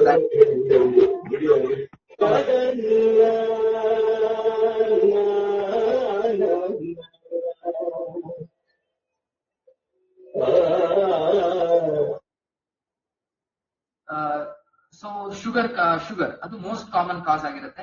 ಅದ್ರ ಹೊರತಾಗಿ ಕೆಲವಷ್ಟು ಹ್ಯಾಬಿಟ್ಸ್ ಅಂದ್ರೆ ಆಲ್ಕೋಹಾಲ್ ಡ್ರಿಂಕ್ಸ್ ಮಾಡೋದ್ರಿಂದ, ಟೊಬ್ಯಾಕೋ, ಅಥವಾ ಕೆಲವಷ್ಟು ನ್ಯೂಟ್ರಿಷನಲ್ ಡೆಫಿಷಿಯನ್ಸಿ, B12 ಇರ್ಬೋದು, B1 ವಿಟಮಿನ್ ಇರ್ಬೋದು, ಹೀಗೆ ಬೇರೆ ಬೇರೆ ಥೈರಾಯ್ಡ್ ಪ್ರಾಬ್ಲಮ್ ಅಥವಾ ಕೆಲವಷ್ಟು ಮೆಡಿಕೇಶನ್ಸ್ ಪ್ರಾಬ್ಲಮ್, ಅಡ್ವರ್ಸ್ ಎಫೆಕ್ಟ್ ಇಂದ, ಸೈಡ್ ಎಫೆಕ್ಟ್ಸ್ ಇಂದ, ಇನ್ಫೆಕ್ಷನ್ಸ್ ಇಂದ, ಅಥವಾ ಕೆಲವಷ್ಟು ಅಟೋಇಮ್ಯೂನ್ ನ್ಯೂರಾಲಜಿ ಅಂತ ಹೇಳ್ತೀವಿ, ಅಟೋಇಮ್ಯೂನ್ ಕಂಡೀಷನ್ಸ್ ಅಂತ ಹೇಳ್ತೀವಿ. ಅಂದ್ರೆ ನಮ್ಮ ಬಾಡಿನೇ ನಮ್ಮ ವಿರುದ್ಧ ಹೋರಾಡುವಂತ ಕೆಲವಷ್ಟು ರೇರ್ ಕಂಡೀಷನ್ಸ್ ಇದಾವೆ. So for example GB syndrome ಅಂತ ಕೇಳಿರ್ಬೋದು. ಸೊ ಈ ರೀತಿ ನಾನಾ ಕಾರಣಗಳಿದಾವೆ. ಸೊ ಇದೆಲ್ಲದ್ರಿಂದ ಕೈಯಲ್ಲಿ ಕಾಲಲ್ಲಿ ಜೋಮ್ ಹಿಡಿದಂಗ ಆಗ್ಬೋದು, ಕಾಲಲ್ಲಿ ವೀಕ್ನೆಸ್ ಆಗ್ಬೋದು. ಇದೆಲ್ಲ ಕಾಮನ್ ಕಾರಣಗಳು ಅಂತ ಹೇಳ್ಬೋದು. ಸೊ ಎಲ್ಲಾ ನ್ಯೂರೋಪತಿ ಅಥವಾ ಎಲ್ಲಾ ನರ ದೌರ್ಬಲ್ಯ ಯಾವ್ದೋ ಗ್ಯಾಸ್ ಇಂದ ಅಥವಾ ಓಲ್ಡ್ ಏಜ್ ಇಂದ ಅಂತ ಅಲ್ಲ, ಪ್ರಾಪರ್ ಇವ್ಯಾಲ್ಯೂಷನ್ ಬೇಕಾಗುತ್ತೆ. ಅದಕ್ಕೆ ನಾವು ನರ್ವ್ ಕಂಡಕ್ಷನ್ ಸ್ಟಡೀಸ್ ಅಂತ ಮಾಡ್ತೀವಿ. ಸೊ ಅಂದ್ರೆ ಎಲ್ಲ ನರಗಳ ಫಂಕ್ಷನ್ ಹೇಗಿದೆ, ಸೊ ಎಲ್ಲಿ ಪ್ರಾಬ್ಲಮ್ ಇದೆ, ಯಾವ ನರದಲ್ಲಿ ಪ್ರಾಬ್ಲಮ್ ಇದೆ ಹೇಳೋ ಒಂದು ಪತ್ತೆ ಹಚ್ಚುವ ಒಂದು ವ್ಯವಸ್ಥೆ. ಹೇಗೆ ನಾವು ECG ಮಾಡ್ತೀವೋ ಹಾರ್ಟಿಗೆ, ಅದೇ ತರ ನರಗಳ ಒಂದು ಆರೋಗ್ಯ ಅಥವಾ ನರಗಳ ಫಂಕ್ಷನ್ ಎಲ್ಲಿ ಪ್ರಾಬ್ಲಮ್ ಇದೆ, ಹೇಗಿದೆ, ಪೆಥಾಲಜಿ ಏನಿದೆ ಅಂತ ನೋಡ್ಲಿಕ್ಕೆ ನರ್ವ್ ಕಂಡಕ್ಷನ್ ಸ್ಟಡೀಸ್ ಅಂತ ಮಾಡ್ಬೋದು. ಸೊ ಇನ್ನು ನೆಕ್ಸ್ಟ್ ಸಿಂಪ್ಟಮ್ ಬಗ್ಗೆ ಬರ್ತಾ ಹೋದ್ರೆ ವರ್ಟಿಗೋ. ಸೊ ಎಲ್ಲರೂ ನಾವು ಜಾತ್ರೆಯಲ್ಲಿ ಒಂದು ಜಾಯಿಂಟ್ ವೀಲ್ ತೊಟ್ಲೆ ಹತ್ತಿರ್ತೀವಿ. ಸೊ ಅಲ್ಲಿಂದ ಇಳಿತಾ ಇರ್ಬೇಕಿದ್ರೆ ಆ ತಲೆ ಒಂದ್ಸಲ ಗುಯಿ ಆದಂಗ ಆಗಿರುತ್ತೆ, ತಲೆ ಚಕ್ರ ಬಂದಂಗ ಆಗಿರುತ್ತೆ, ಫುಲ್ ಎಲ್ಲದು ರೊಟೇಟ್ ಆದಂಗ ಆಗಿರ್ತದೆ. ಅಥವಾ ಇನ್ನು ಕೆಲವಷ್ಟು ಜನರಿಗೆ ಸೊ ಮಲ್ಲಿಗೆ ಏಳ್ಬೇಕಿದ್ರೆ ಅಥವಾ ಯಾರೋ ಕರೆದ್ರು ಅಂತ ಟರ್ನ್ ಮಾಡ್ಬೇಕಿದ್ರೆ ಇಡೀ ಮನೆನೇ ಸುತ್ತಾ ಇದೆ ಅಂತ ಹೇಳ್ತಾರೆ. ಒಂದು ಅಜ್ಜಿ ಮೊನ್ನೆ ಅಷ್ಟೇ ಒಂದು ಅಜ್ಜಿ ಬಂದಿದ್ರು. ಸೊ ಇಡೀ ನಾನ್ ಮಲಗ್ಬೇಕಿದ್ರೆ ಫುಲ್ ಇಡೀ ಮನೆನೇ ತಿರುಗ್ತಾ ಇದೆ, ನಾನು ಬಿದ್ದಂಗ ಆಗ್ತಾ ಇದೆ, ನನ್ ಕಣ್ ಬಿಡ್ಲಿಕ್ಕೆ ಆಗ್ತಾ ಇಲ್ಲ ಅಂತ 15 ದಿವಸದಿಂದ ಸಿಂಪ್ಟಮ್ಸ್ ಇತ್ತು. ಸೊ ಇದೆಲ್ಲದು ಅಂದ್ರೆ ವರ್ಟಿಗೋ ಸಿಂಪ್ಟಮ್ ಅಂತಂದ್ರೆ ಸೊ ಅದರಲ್ಲಿ ಬೇರೆ ಬೇರೆ ಕಾರಣ ಇದಾವೆ. ಸೊ ಕಾಮನ್ ಕಾಸ್ ಅಂತಂದ್ರೆ ಬಿಪಿಪಿವಿ ವರ್ಟಿಗೋ ಅಂದ್ರೆ ಒಳಗಿನಿಂದ ಮೆದುಳಿಗೆ ಹೋಗುವಂತ ಜಾಗದಲ್ಲಿ ಕೆಲವಷ್ಟು ಬದಲಾವಣೆಗಳಾಗಿ ಅಲ್ಲಿ ಆಗುವಂತ ಬ್ಯಾಲೆನ್ಸ್ ಅಲ್ಲಿ ಕ್ಯಾಲ್ಸಿಯಂ ಕಾರ್ಬೋನೇಟ್ ಕ್ರಿಸ್ಟಲ್ಸ್ ಕೆಲವಷ್ಟು ಡೆಪಾಸಿಟ್ ಆಗಿ ಆಗುವಂತ ಕಾರಣಗಳು. ಸೊ ಅಂತ ಸಿಚುಯೇಷನ್ಸ್ ಅಲ್ಲಿ 15 ದಿವಸದಿಂದ ಏನೇನೋ ಬೇರೆ ಬೇರೆ ಟ್ಯಾಬ್ಲೆಟ್ಸ್ ತಗೊಂಡ್ರು, ಏನ್ ಮಾಡಿದ್ರು ಕಡಿಮೆ ಆಗಿಲ್ಲ. ಸೊ ಅವಾಗ ನಾವು ಕೆಲವಷ್ಟು ಬಿಪಿಪಿ ವರ್ಟಿಗೋ ಹೇಳಿದಾಗ ಒಂದು ಮ್ಯಾನ್ಯೂರ್ ಮಾಡ್ಲಿಕ್ಕೆ ಬರ್ತದೆ. ಬೆಡ್ ಸೈಡ್ ಮ್ಯಾನ್ಯೂರ್ ಅಂತಂದ್ರೆ ಒಂದು ಡೈರೆಕ್ಷನ್ ಅಲ್ಲಿ ಅದೇನ್ calcium carbonate crystals abnormal position ಅಲ್ಲಿ ಕಿವಿಯ ಒಳಗಿವಿಯ ಜಾಗದಲ್ಲಿ ಮೆದುಳಿಗೆ ಹೋಗುವಂತ ಜಾಗದಲ್ಲಿ ಕ್ಯಾಲ್ಸಿಯಂ ಕಾರ್ಬೋನೇಟ್ ಕ್ರಿಸ್ಟಲ್ಸ್ ಬೇರೆ ಬೇರೆ ಕಾರಣದಿಂದ ಡೆಪಾಸಿಟ್ ಆಗುತ್ತೆ. ಅದನ್ನ ನಾರ್ಮಲ್ ಜಾಗಕ್ಕೆ ಕಳಿಸುವಂತ ಪ್ರಕ್ರಿಯೆ ನಾವು ಡಾಕ್ಟರ್ ನ್ಯೂರೋಲಜಿಸ್ಟ್ ನಾವು ಅದನ್ನ ಮಾಡಿದಾಗ ಬೆಡ್ ಸೈಡ್ ಮೆನ್ಯೂರ್ ಮಾಡಿದಾಗ ಕಂಪ್ಲೀಟ್ಲಿ ನಾರ್ಮಲ್ ಆಗುವಂತ ಸಾಧ್ಯತೆ ಇರ್ತವೆ. ಅವಾಗ ಯಾವುದೇ ಟ್ಯಾಬ್ಲೆಟ್ ಬೇಕಾಗಲ್ಲ. ಸೊ ಜೊತೆಗೆ ಕೆಲವಷ್ಟು ಎಕ್ಸರ್ಸೈಸ್ ಇರ್ತವೆ, ವೆಸ್ಟಿಬ್ಯುಲರ್ ರಿಹ್ಯಾಬಿಲಿಟೇಷನ್ ಥೆರಪಿ ಅಂತ ಹೇಳ್ತೀವಿ. ಸೊ ಅದನ್ನ ಮಾಡಿದಾಗ ಸೊ ವರ್ಟಿಗೋ ಅಥವಾ ತಲೆ ಚಕ್ರನ್ನ ಅದರಿಂದ ಮುಕ್ತರಾಗ್ಲಿಕ್ಕೆ ಅನುಕೂಲ ಆಗುತ್ತೆ. ಸೊ ಈ ವರ್ಟಿಗೋ ಹೇಳೋದು ಒಂದು ಸಿಂಪ್ಟಮ್, ಇದು ಬೇರೆ ಬೇರೆ ಕಾರಣದಿಂದ ಆಗ್ಬೋದು. ಕಾಮನ್ ಕಾರಣಗಳು ಅವಾಗಲೇ ಹೇಳಿದಾಗೆ ಬಿಪಿಪಿವಿ ವರ್ಟಿಗೋ ಅಥವಾ ಬೆನೈನ್ ಪೆರಾಕ್ಸಿಸ್ಮಲ್ ಪೊಸಿಷನಲ್ ವರ್ಟಿಗೋ ಅಂದ್ರೆ ಆ ಪೊಸಿಷನ್ ಚೇಂಜ್ ಆದಾಗ ಸಡನ್ಲಿ ಟರ್ನ್ ಮಾಡಿದಾಗ ಆಗುವಂತ ವರ್ಟಿಗೋ. ಇನ್ನು ಕೆಲವಷ್ಟು ಮೆದುಳು ಅದು ಕಿವಿಯಲ್ಲಿ ಆಗುವಂತ ಕಿವಿಯಿಂದ ಮೆದುಳಿಗೆ ಹೋಗುವಂತ ನರದಲ್ಲಿ ಆಗುವಂತ ಒಂದು ಊತ ಇರ್ಬೋದು, ಇನ್ಫೆಕ್ಷನ್ ಇರ್ಬೋದು, ಕೆಲವಷ್ಟು ಒಳಗಿವಿಯ ಕಾಯಿಲೆಗಳಿರ್ಬೋದು, ಅಥವಾ ಕೆಲವೊಮ್ಮೆ ವೆಸ್ಟಿಬುಲರ್ ಮೈಗ್ರೇನು ಸಹಿತ ತಲೆ ಚಕ್ರದ ಮುಖಾಂತರನು ಸಹಿತ ಪ್ರೆಸೆಂಟ್ ಆಗ್ಬೋದು. ವೆರಿ ರೇರ್ಲಿ ಅಥವಾ ವೆರಿ ಡೇಂಜರಸ್ ವರ್ಟಿಗೋ ಅಂದ್ರೆ ಸೆಂಟ್ರಲ್ ವರ್ಟಿಗೋ. ಕೆಲವೊಮ್ಮೆ ಏನಾಗುತ್ತೆ ಅಂದ್ರೆ ಪೋಸ್ಟಿಯರ್ ಸರ್ಕ್ಯುಲೇಷನ್ ಸ್ಟ್ರೋಕ್ ಆಗ್ಲೇ ಹೇಳ್ದಾಗೆ ಸಡನ್ಲಿ ತಲೆ ಚಕ್ರ ಬಂತು, ಯಾವಾಗ್ಲೂ ಬಂದಿರಲಿಲ್ಲ, ಸಡನ್ಲಿ ನಡಿಲಿಕ್ಕೆ ಆಗ್ತಾ ಇಲ್ಲ, ಸಡನ್ಲಿ ತಲೆ ಚಕ್ರ ಬಂತು ಅಂತಂದ್ರೆ ಆಗ ಕೆಲವೊಮ್ಮೆ ಮೆದುಳಿನ ಸ್ಟ್ರೋಕ್ ಸಹಿತ ವರ್ಟಿಗೋ ಮುಖಾಂತರ ಅಂದ್ರೆ ಸೆಂಟ್ರಲ್ ವರ್ಟಿಗೋ ಮುಖಾಂತರ ಪ್ರೆಸೆಂಟ್ ಆಗ್ಬೋದು. ಸೊ ಎಲ್ಲಾ ತಲೆ ಚಕ್ರನು ಸಹಿತ ಏನು ಪೆರಿಫೆರಲ್ ವರ್ಟಿಗೋ ಆಗಿರ್ದೇನೆ ಇರ್ಬೋದು, ಸೆಂಟ್ರಲ್ ಕಾಸ್ ಅನ್ನು ರೂಲ್ ಔಟ್ ಮಾಡ್ಬೇಕಾಗುತ್ತೆ. ಹಾಗೆ ಹೇಳಿದಾಗೆ ಕೆಲವೊಮ್ಮೆ ಈ ಎಕ್ಲೀಸ್ ಮ್ಯಾನ್ಯೂರ್ ಅಥವಾ ಬೇರೆ ಬೇರೆ ರೀಪೊಸಿಷನಿಂಗ್ ಮ್ಯಾನ್ಯೂರ್ ಮಾಡಿದ್ರೆ ಈ ರೀತಿ ಕೆಲವಷ್ಟು ಬೆಡ್ ಸೈಡ್ ನಾವು ಮಾಡೋದ್ರಿಂದ ಕಂಪ್ಲೀಟ್ಲಿ ಆ ವರ್ಟಿಗೋ ನಾರ್ಮಲ್ ಆಗುವಂತ ವಿತಿನ್ 5 minutes ಅಲ್ಲಿ ಫುಲ್ಲಿ ಕಂಪ್ಲೀಟ್ಲಿ ವೀಲ್ ಚೇರ್ ಅಲ್ಲಿ ಸ್ಟ್ರೆಚರ್ ಅಲ್ಲಿ ಬಂದಿರೋ ಪೇಷಂಟ್ ಆ ರೀತಿ ಮ್ಯಾನ್ಯೂರ್ ಮಾಡೋದ್ರಿಂದ ನಡ್ಕೊಂಡು ಹೋಗುವಂತ ಚಾನ್ಸಸ್ ಇರ್ತವೆ. ಯಾವುದೇ ಮೆಡಿಸಿನ್ಸ್ ಬೇಕಾಗಲ್ಲ, ಇದ್ರೂ ಸಹಿತ ಕೆಲವಷ್ಟು ಲೋ ಡೋಸ್ ಅಲ್ಲಿ ಕೆಲವಷ್ಟು ದಿವಸ ಕೊಟ್ಟು ಸ್ಟಾಪ್ ಮಾಡ್ತೀವಿ ನಾವು. ಸೊ ಹೀಗೆ ಬೇರೆ ಬೇರೆ ಕಾರಣಗಳಿದಾವೆ. ಆ ಕಾರಣಗಳ ವರ್ಟಿಗೋದ ಕಾರಣವನ್ನ ಹುಡುಕೋದು, ಅದಕ್ಕೆ ಟ್ರೀಟ್ಮೆಂಟ್ ಕೊಡೋದು ತುಂಬಾ ಇಂಪಾರ್ಟೆಂಟ್. ಇನ್ನು ನೆಕ್ಸ್ಟ್ ಕಾಮನ್ ಸಿಂಪ್ಟಮ್ ಈಗ over the last few years ಅಲ್ಲಿ ಕೆಲವಷ್ಟು ನಮ್ಮ ಮನುಷ್ಯನ ಲೈಫ್ ಎಕ್ಸ್ಪೆಕ್ಟೆನ್ಸಿ ಜಾಸ್ತಿ ಆಗ್ತಾ ಹೋದಾಗೆ ಕಾಮನ್ ಕಾಯಿಲೆ ಅಥವಾ ಕಾಮನ್ ಸಿಂಪ್ಟಮ್ಸ್ ಅಂದ್ರೆ ಮರವು. ಎಷ್ಟು ಜನರಿಗೆ ಮರೆಯೋದಿಲ್ಲ, ಎಲ್ಲರಿಗೂ ಮರೆಯುತ್ತೆ, ನನಗೂ ಮರೆಯುತ್ತೆ. ಸೊ ಯಾವಾಗ್ಲೂ ಯಾರನ್ನೋ ನೋಡಿರ್ತೀವಿ, ನಮ್ಮ ಯಾವ್ದೋ ಮನುಷ್ಯನ ಯಾರನ್ನೋ ನೋಡಿರ್ತೀವಿ, ಯಾವಾಗ್ಲೂ ನೋಡಿರ್ತೀವಿ, ಅವ್ರ ಹೆಸರನ್ನ ಮರ್ತ್ ಬಿಡ್ತೀವಿ, ಸ್ವಲ್ಪ ಆದ್ಮೇಲೆ ನಮ್ಗೆ ನೆನಪಾಗುತ್ತೆ. ಸೊ ಎಲ್ಲಾ ಮರಗುನು ಡಿಮೆನ್ಷಿಯಾನ ಹಾಗಾದ್ರೆ ಇಲ್ಲ, ಖಂಡಿತ ಇಲ್ಲ. ಸೊ ಎಲ್ಲಾ ಮರಗುನು ಡಿಮೆನ್ಷಿಯಾ ಅಂತ ಹೇಳಕ್ಕಾಗಲ್ಲ. ಸಪೋಸ್ ಒಬ್ರಿಗೆ ತನ್ನ ಮಗ ಅಥವಾ ತನ್ನ ಫ್ಯಾಮಿಲಿ ಮೆಂಬರ್ಸ್ ಅಂದ್ರೆ ಅಷ್ಟು ಕ್ಲೋಸ್ ರಿಲೇಟಿವ್ಸ್ ನೆನಪಿರೋದಿಲ್ಲ, ಅಥವಾ ತಮ್ಮ ಮನೆಗೆ ಹೋಗುವಂತ ಜಾಗ ಇರ್ಬೋದು, ತಮ್ಮ ಕೆಲಸಕ್ಕೆ ಹೋಗುವಂತ ಜಾಗ ಇರ್ಬೋದು, ದಾರಿ ಇರ್ಬೋದು, ಅದೇ ನೆನಪಿರೋದಿಲ್ಲ. ಅಥವಾ ಯಾವ್ದೋ ಒಂದು ವಸ್ತುನ ಎಲ್ಲೋ ಇಟ್ಟು ಅದನ್ನ ಪದೇ ಪದೇ ಪದೇ ಪದೇ ಹುಡುಕ್ತಾ ಇರ್ಬೋದು. ಸೊ ಇದೆಲ್ಲದು ಡಿಮೆನ್ಷಿಯಾ ಅಥವಾ ಮರೆವು ಕಾಯಿಲೆ ಲಕ್ಷಣ ಆಗಿರ್ಬೋದು. ಸೊ ಬೇರೆ ಬೇರೆ ಸಿಂಪ್ಟಮ್ಸ್ ಡಿಮೆನ್ಷಿಯಾದಲ್ಲಿ ಆಗ್ಬೋದು. ಏನಕ್ಕಂತಂದ್ರೆ ಡಿಮೆನ್ಷಿಯಾ ಹೇಳೋದು ಒಂದು progressive declining memory and thinking skill. So ನಮ್ಮ ಯೋಚನಾ ಶಕ್ತಿ ಮತ್ತೆ ಮೆಮೊರಿಯಲ್ಲಿ ಆಗುವಂತ ಪ್ರಾಬ್ಲಮ್ ಅನ್ನ ನಾವು ಮರೆವು ಕಾಯಿಲೆ ಅಥವಾ ಡಿಮೆನ್ಷಿಯಾ, ಅದರಲ್ಲಿ ಬೇರೆ ಬೇರೆ ಕಾರಣಗಳಿದ್ದಾವೆ. ಆಲ್ಝೈಮರ್ಸ್ ಡಿಮೆನ್ಷಿಯಾ ಅಂತ ಹೇಳ್ತೀವಿ, ಫ್ರಂಟೋಟೆಂಪೊರಲ್ ಡಿಮೆನ್ಷಿಯಾ ಅಂತ ಹೇಳ್ತೀವಿ, ಕೆಲವಷ್ಟು ಟ್ರೀಟೇಬಲ್ ರಿವರ್ಸಿಬಲ್ ಡಿಮೆನ್ಷಿಯಾ ಅಂತಂದ್ರೆ ಕೆಲವಷ್ಟು ನ್ಯೂಟ್ರಿಷನಲ್ ಪ್ರಾಬ್ಲಮ್, ಕೆಲವಷ್ಟು ಜಸ್ಟ್ ಥೈರಾಯ್ಡ್ ಪ್ರಾಬ್ಲಮ್ ಇರ್ಬೋದು, ಶುಗರ್ ಇರ್ಬೋದು, ಕೊಲೆಸ್ಟ್ರಾಲ್ ಇರ್ಬೋದು, ಅಥವಾ ಸ್ಟ್ರೋಕ್ ಇರ್ಬೋದು, ಹೀಗೆ ಬೇರೆ ಬೇರೆ ಇನ್ಫೆಕ್ಷನ್ ಇರ್ಬೋದು, ನ್ಯೂರೋ ಇನ್ಫೆಕ್ಷನ್, ಅದ್ರಲ್ಲೂ ಸಹಿತ ಮರವು ಬರ್ಬೋದು. ಸೊ ಅದ್ ಏನಕ್ಕೆ ಆಗ್ತಾ ಇದೆ, ಕಾರಣ ಏನಿದೆ ಹೇಳೋದು ಪತ್ತೆ ಹಚ್ಚೋದು ತುಂಬಾ ಇಂಪಾರ್ಟೆಂಟ್ ಆಗಿದೆ. ಸೊ ಡಿಮೆನ್ಷಿಯಾ ಬಗ್ಗೆ ಏನಕ್ಕೆ ಅರಿವು ಇರ್ಬೇಕು ನಮ್ಗೆ, ಯಾಕೆಂತಂದ್ರೆ ನಮ್ ಡೇ ಟು ಡೇ ಲೈಫ್ ಅಲ್ಲಿ ತುಂಬಾ ಅಫೆಕ್ಟ್ ಆಗುತ್ತೆ. ಒಂದು patient ಗೆ ಡೆಫಿನೆಟ್ಲಿ ಎಸ್, ಆದ್ರೆ ಟೈಮ್ ಆಗ್ತಾ ಹೋದಾಗೆ ವಿತ್ ಟೈಮ್ ಏನಾಗತ್ತಂದ್ರೆ ಅವರ ಕಾಗ್ನಿಟಿವ್ ಎಬಿಲಿಟಿ ಅಂದ್ರೆ ಯೋಚನಾ ಶಕ್ತಿ ಎಷ್ಟು ಕಡಿಮೆ ಆಗಿರತ್ತೆ ಅಂತಂದ್ರೆ ನನಗೇನೋ ಆಗಿದೆ ಹೇಳೋದನ್ನು ಸಹಿತ ಮರ್ತು ಬಿಟ್ಟಿರ್ತಾರೆ, ಅದು ಸಹಿತ ಅವ್ರಿಗೆ ಗೊತ್ತಿರೋದಿಲ್ಲ. ಸೊ ಅಂತ ಸಂದರ್ಭದಲ್ಲಿ ಪೇಷಂಟ್ ಅಟೆಂಡರ್ಸ್ ಅಂದ್ರೆ ಕೇರ್ ಗಿವರ್ ಬರ್ಡನ್ ಅಂತ ಹೇಳ್ತೀವಿ, ಅದು ತುಂಬಾ ಡಿಮೆನ್ಷಿಯಾ ಕಾಯಿಲೆಯಲ್ಲಿ ತುಂಬಾ ಇರುತ್ತೆ. ಸೊ ಅದಕ್ಕೋಸ್ಕರ ಅಂದ್ರೆ ಅದನ್ನ ಅರ್ಲಿಯಾಗಿ ಅಂದ್ರೆ ಮುಂಚೆನೆ ಪತ್ತೆ ಹಚ್ಚೋದು ತುಂಬಾ ಇಂಪಾರ್ಟೆಂಟ್ ಆಗಿರುತ್ತೆ. ಯಾಕಂದ್ರೆ ಮುಂಚೆ ಪತ್ತೆ ಹಚ್ಚೋದ್ರಿಂದ ಅಟ್ ಲೀಸ್ಟ್ ಅದನ್ನ ಕೆಲವಷ್ಟು ರಿವರ್ಸಿಬಲ್ ಕಾಸಸ್ ಏನು ಟ್ರೀಟ್ ಮಾಡುವಂತ ಕಾರಣಗಳಿದಾವೆ, ಕ್ಯೂರ್ ಮಾಡುವಂತ ಡಿಮೆನ್ಷಿಯಾ ಕಾಯಿಲೆಗಳಿದಾವೆ, ಅದ್ರ ಬಗ್ಗೆ ಟ್ರೀಟ್ಮೆಂಟ್ ಕೊಡ್ಬೋದು. ಅಥವಾ ನಾನ್ ಕ್ಯೂರೇಬಲ್ ಡಿಮೆನ್ಷಿಯಾ ಅಥವಾ ಡಿಜನರೇಟಿವ್ ಡಿಮೆನ್ಷಿಯಾದಲ್ಲೂ ಸಹಿತ ಈಗ ರೀಸೆಂಟ್ಲಿ ನಮ್ಮ ದೇಶದಲ್ಲಿ ಈವನ್ ಆಲ್ಝೈಮರ್ಸ್ ಡಿಮೆನ್ಷಿಯಾಕ್ಕೆ, ಅರ್ಲಿ ಆಲ್ಝೈಮರ್ಸ್ ಡಿಮೆನ್ಷಿಯಾಕ್ಕೆ ಇಷ್ಟು ವರ್ಷ ಯಾವುದೇ ಪ್ರಾಪರ್ ಮೆಡಿಕೇಶನ್ಸ್ ಅಥವಾ ಹೇಳುವಂತದ್ದು ಪ್ರಾಪರ್ ಇರ್ಲಿಲ್ಲ. ಕೆಲವಷ್ಟು ನಾವು ಇಮ್ಯುನಿಟಿ ಬೂಸ್ಟರ್ ಅಥವಾ ಮೆಮೊರಿ ಇಂಪ್ರೂವ್ ಮಾಡ್ಲಿಕ್ಕೆ ನ್ಯೂರೋ ಟ್ರಾನ್ಸ್ಮಿಟರ್ ಅಲ್ಲಿ ಬದಲಾವಣೆ ಆಗ್ಲಿಕ್ಕೆ ಕೆಲವಷ್ಟು ಮಾತ್ರೆಗಳನ್ನ, ಲೈಫ್ ಸ್ಟೈಲ್ ಮಾಡಿಫಿಕೇಶನ್ ಅಲ್ಲಿ ಕೆಲವಷ್ಟು ಮಾತ್ರೆಗಳನ್ನೆಲ್ಲ ಕೊಡ್ತಿದ್ವಿ, ಅಥವಾ ಕೋಗ್ನಿಟ್ ನಾನ್ ಫಾರ್ಮಕೊಲಜಿಕಲ್ ಮ್ಯಾನೇಜ್ಮೆಂಟ್ ಅಂತ ಹೇಳ್ತೀವಿ. ಅಂತಂದ್ರೆ ಟ್ಯಾಬ್ಲೆಟ್ಸ್ ನ ಹೊರತಾಗಿ ಸೊ ಮ್ಯೂಸಿಕ್ ಥೆರಪಿ ಇರ್ಬೋದು, ಅವ್ರನ್ನ ಜಾಸ್ತಿ ಇನ್ವಾಲ್ವ್ ಮಾಡೋದಿರ್ಬೋದು, ಅವರ ಬ್ರೈನ್ ಅನ್ನ ಮೆದುಳನ್ನ ಚುರುಕಾಗಿಟ್ಕೊಳ್ಳಿಕ್ಕೆ ಒಗಟು ಬಿಡಿಸೋದು ಅಥವಾ ಪದಬಂಧ ಬಿಡಿಸೋದು, ಅವರ ಹಾಬೀಸ್ ಏನಿದೆ, ಹವ್ಯಾಸಗಳೇನಿದೆ ಅಂದ್ರೆ ಗಾರ್ಡನಿಂಗ್ ಇರ್ಬೋದು, ಅವರ ಆ ಹಾಬೀಸ್ ಅಲ್ಲಿ ಇನ್ವಾಲ್ವ್ ಮಾಡಿಸೋದು, ಅದು ತುಂಬಾ ಮೇನ್ ಮೊಡಾಲಿಟಿ ಆಗಿತ್ತು. ಕಾಗ್ನಿಟಿವ್ ಥೆರಪಿ ಹೇಳೋದು ತುಂಬಾ ಇಂಪಾರ್ಟೆಂಟ್ ಪಾರ್ಟ್ ಆಗಿತ್ತು, ಈಗಲೂ ಕೂಡ ಹೌದು. ಬಟ್ ಈಗ 2026 ಮೇದಲ್ಲಿ ಕೆಲವಷ್ಟು ಮೋನೋಕ್ಲೋನಲ್ ಆಂಟಿಬಾಡೀಸ್ ಅಂತ ಅರ್ಲಿ ಅಲ್ಝೈಮರ್ಸ್ ಡಿಮೆನ್ಷಿಯಾಕ್ಕೆ ಈಗ ಕರೆಂಟ್ಲಿ ಇಂಡಿಯಾದಲ್ಲಿ ಈಗ ಅವೈಲೇಬಲ್ ಆಗಿದಾವೆ.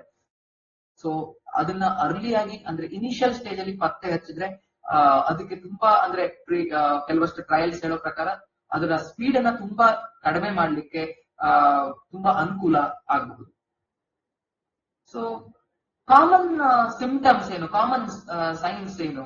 ಸೊ ಈ ಡಿಮೆನ್ಷಿಯಾ ಅಥವಾ ಮರೆವು ಕಾಯಿಲೆಯಲ್ಲಿ ಒಂದು ಮನುಷ್ಯರ ಹೆಸರು ಮರಿಬಹುದು, ಜಾಗದ ಹೆಸರು ಮರಿಬಹುದು, ಅಥವಾ ಒಂದ್ ವಾರದೊಳಗೆ ಅಥವಾ ಒಂದ್ ತಿಂಗಳೊಳಗೆ ಏನೋ ಮೇಜರ್ ಇವೆಂಟ್, ಮ್ಯಾರೇಜ್ ಇರ್ಬೋದು, ಯಾವ್ದೋ ಬರ್ಡೇ ಇರ್ಬೋದು, ಯಾರೋ ರಿಲೇಟಿವ್ಸ್ ಯಾರೋ ಬಂದಿದ್ರು ಇರ್ಬೋದು, ಅದ್ ಯಾವ್ದು ಎಲ್ಲದೂ ಮರಿತಾ ಹೋಗ್ಬೋದು.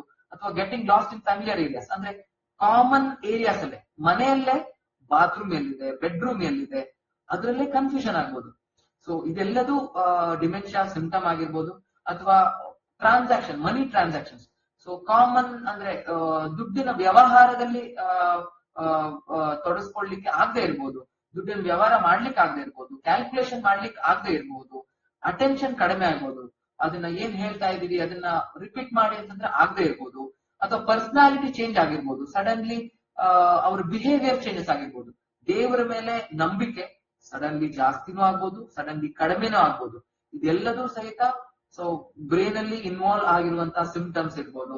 ಅಥವಾ ಮೂಡ್ ಸ್ವಿಂಗ್ಸ್ ಇರ್ಬೋದು, ಪದೇ ಪ್ರಶ್ನೆಗಳನ್ನ ಕೇಳಬಹುದು, ಅಥವಾ ಕಥೆಗಳನ್ನ ಪದೇ ಏನು ಅದೇನು ಅಂದ್ರೆ ಪದೇ ಕೇಳುವಂತದ್ದು. ಫಾರ್ ಎಕ್ಸಾಂಪಲ್ ಅರ್ಲಿ ಡಿಮೆನ್ಷಿಯಾದಲ್ಲಿ ಏನಾಗಿರುತ್ತೆ ಅಂತಂದ್ರೆ ತರಕಾರಿ ಮಾರ್ಕೆಟಿಗೆ ಹೋಗಿ ಏನೋ ತರಕಾರಿಗಳನ್ನ ಯಾವ್ದನ್ನ ತೆಗೆದುಕೊಂಡ್ ಬರ್ಬೇಕು ಅಂತ ಹೋದಾಗ ಒಂದ್ 2-3 ಲಿಸ್ಟ್ ಅಲ್ಲಿ ಇರೋ 2-3 ಮರ್ತು ಹೋಗ್ಬೋದು, ಅಥವಾ ಬರೆದುಕೊಂಡು ಹೋದ್ರೆ ಫೈನಲಿ ಆ ಲಿಸ್ಟ್ ಅನ್ನೇ ಮರ್ತು ಹೋಗ್ಬೋದು.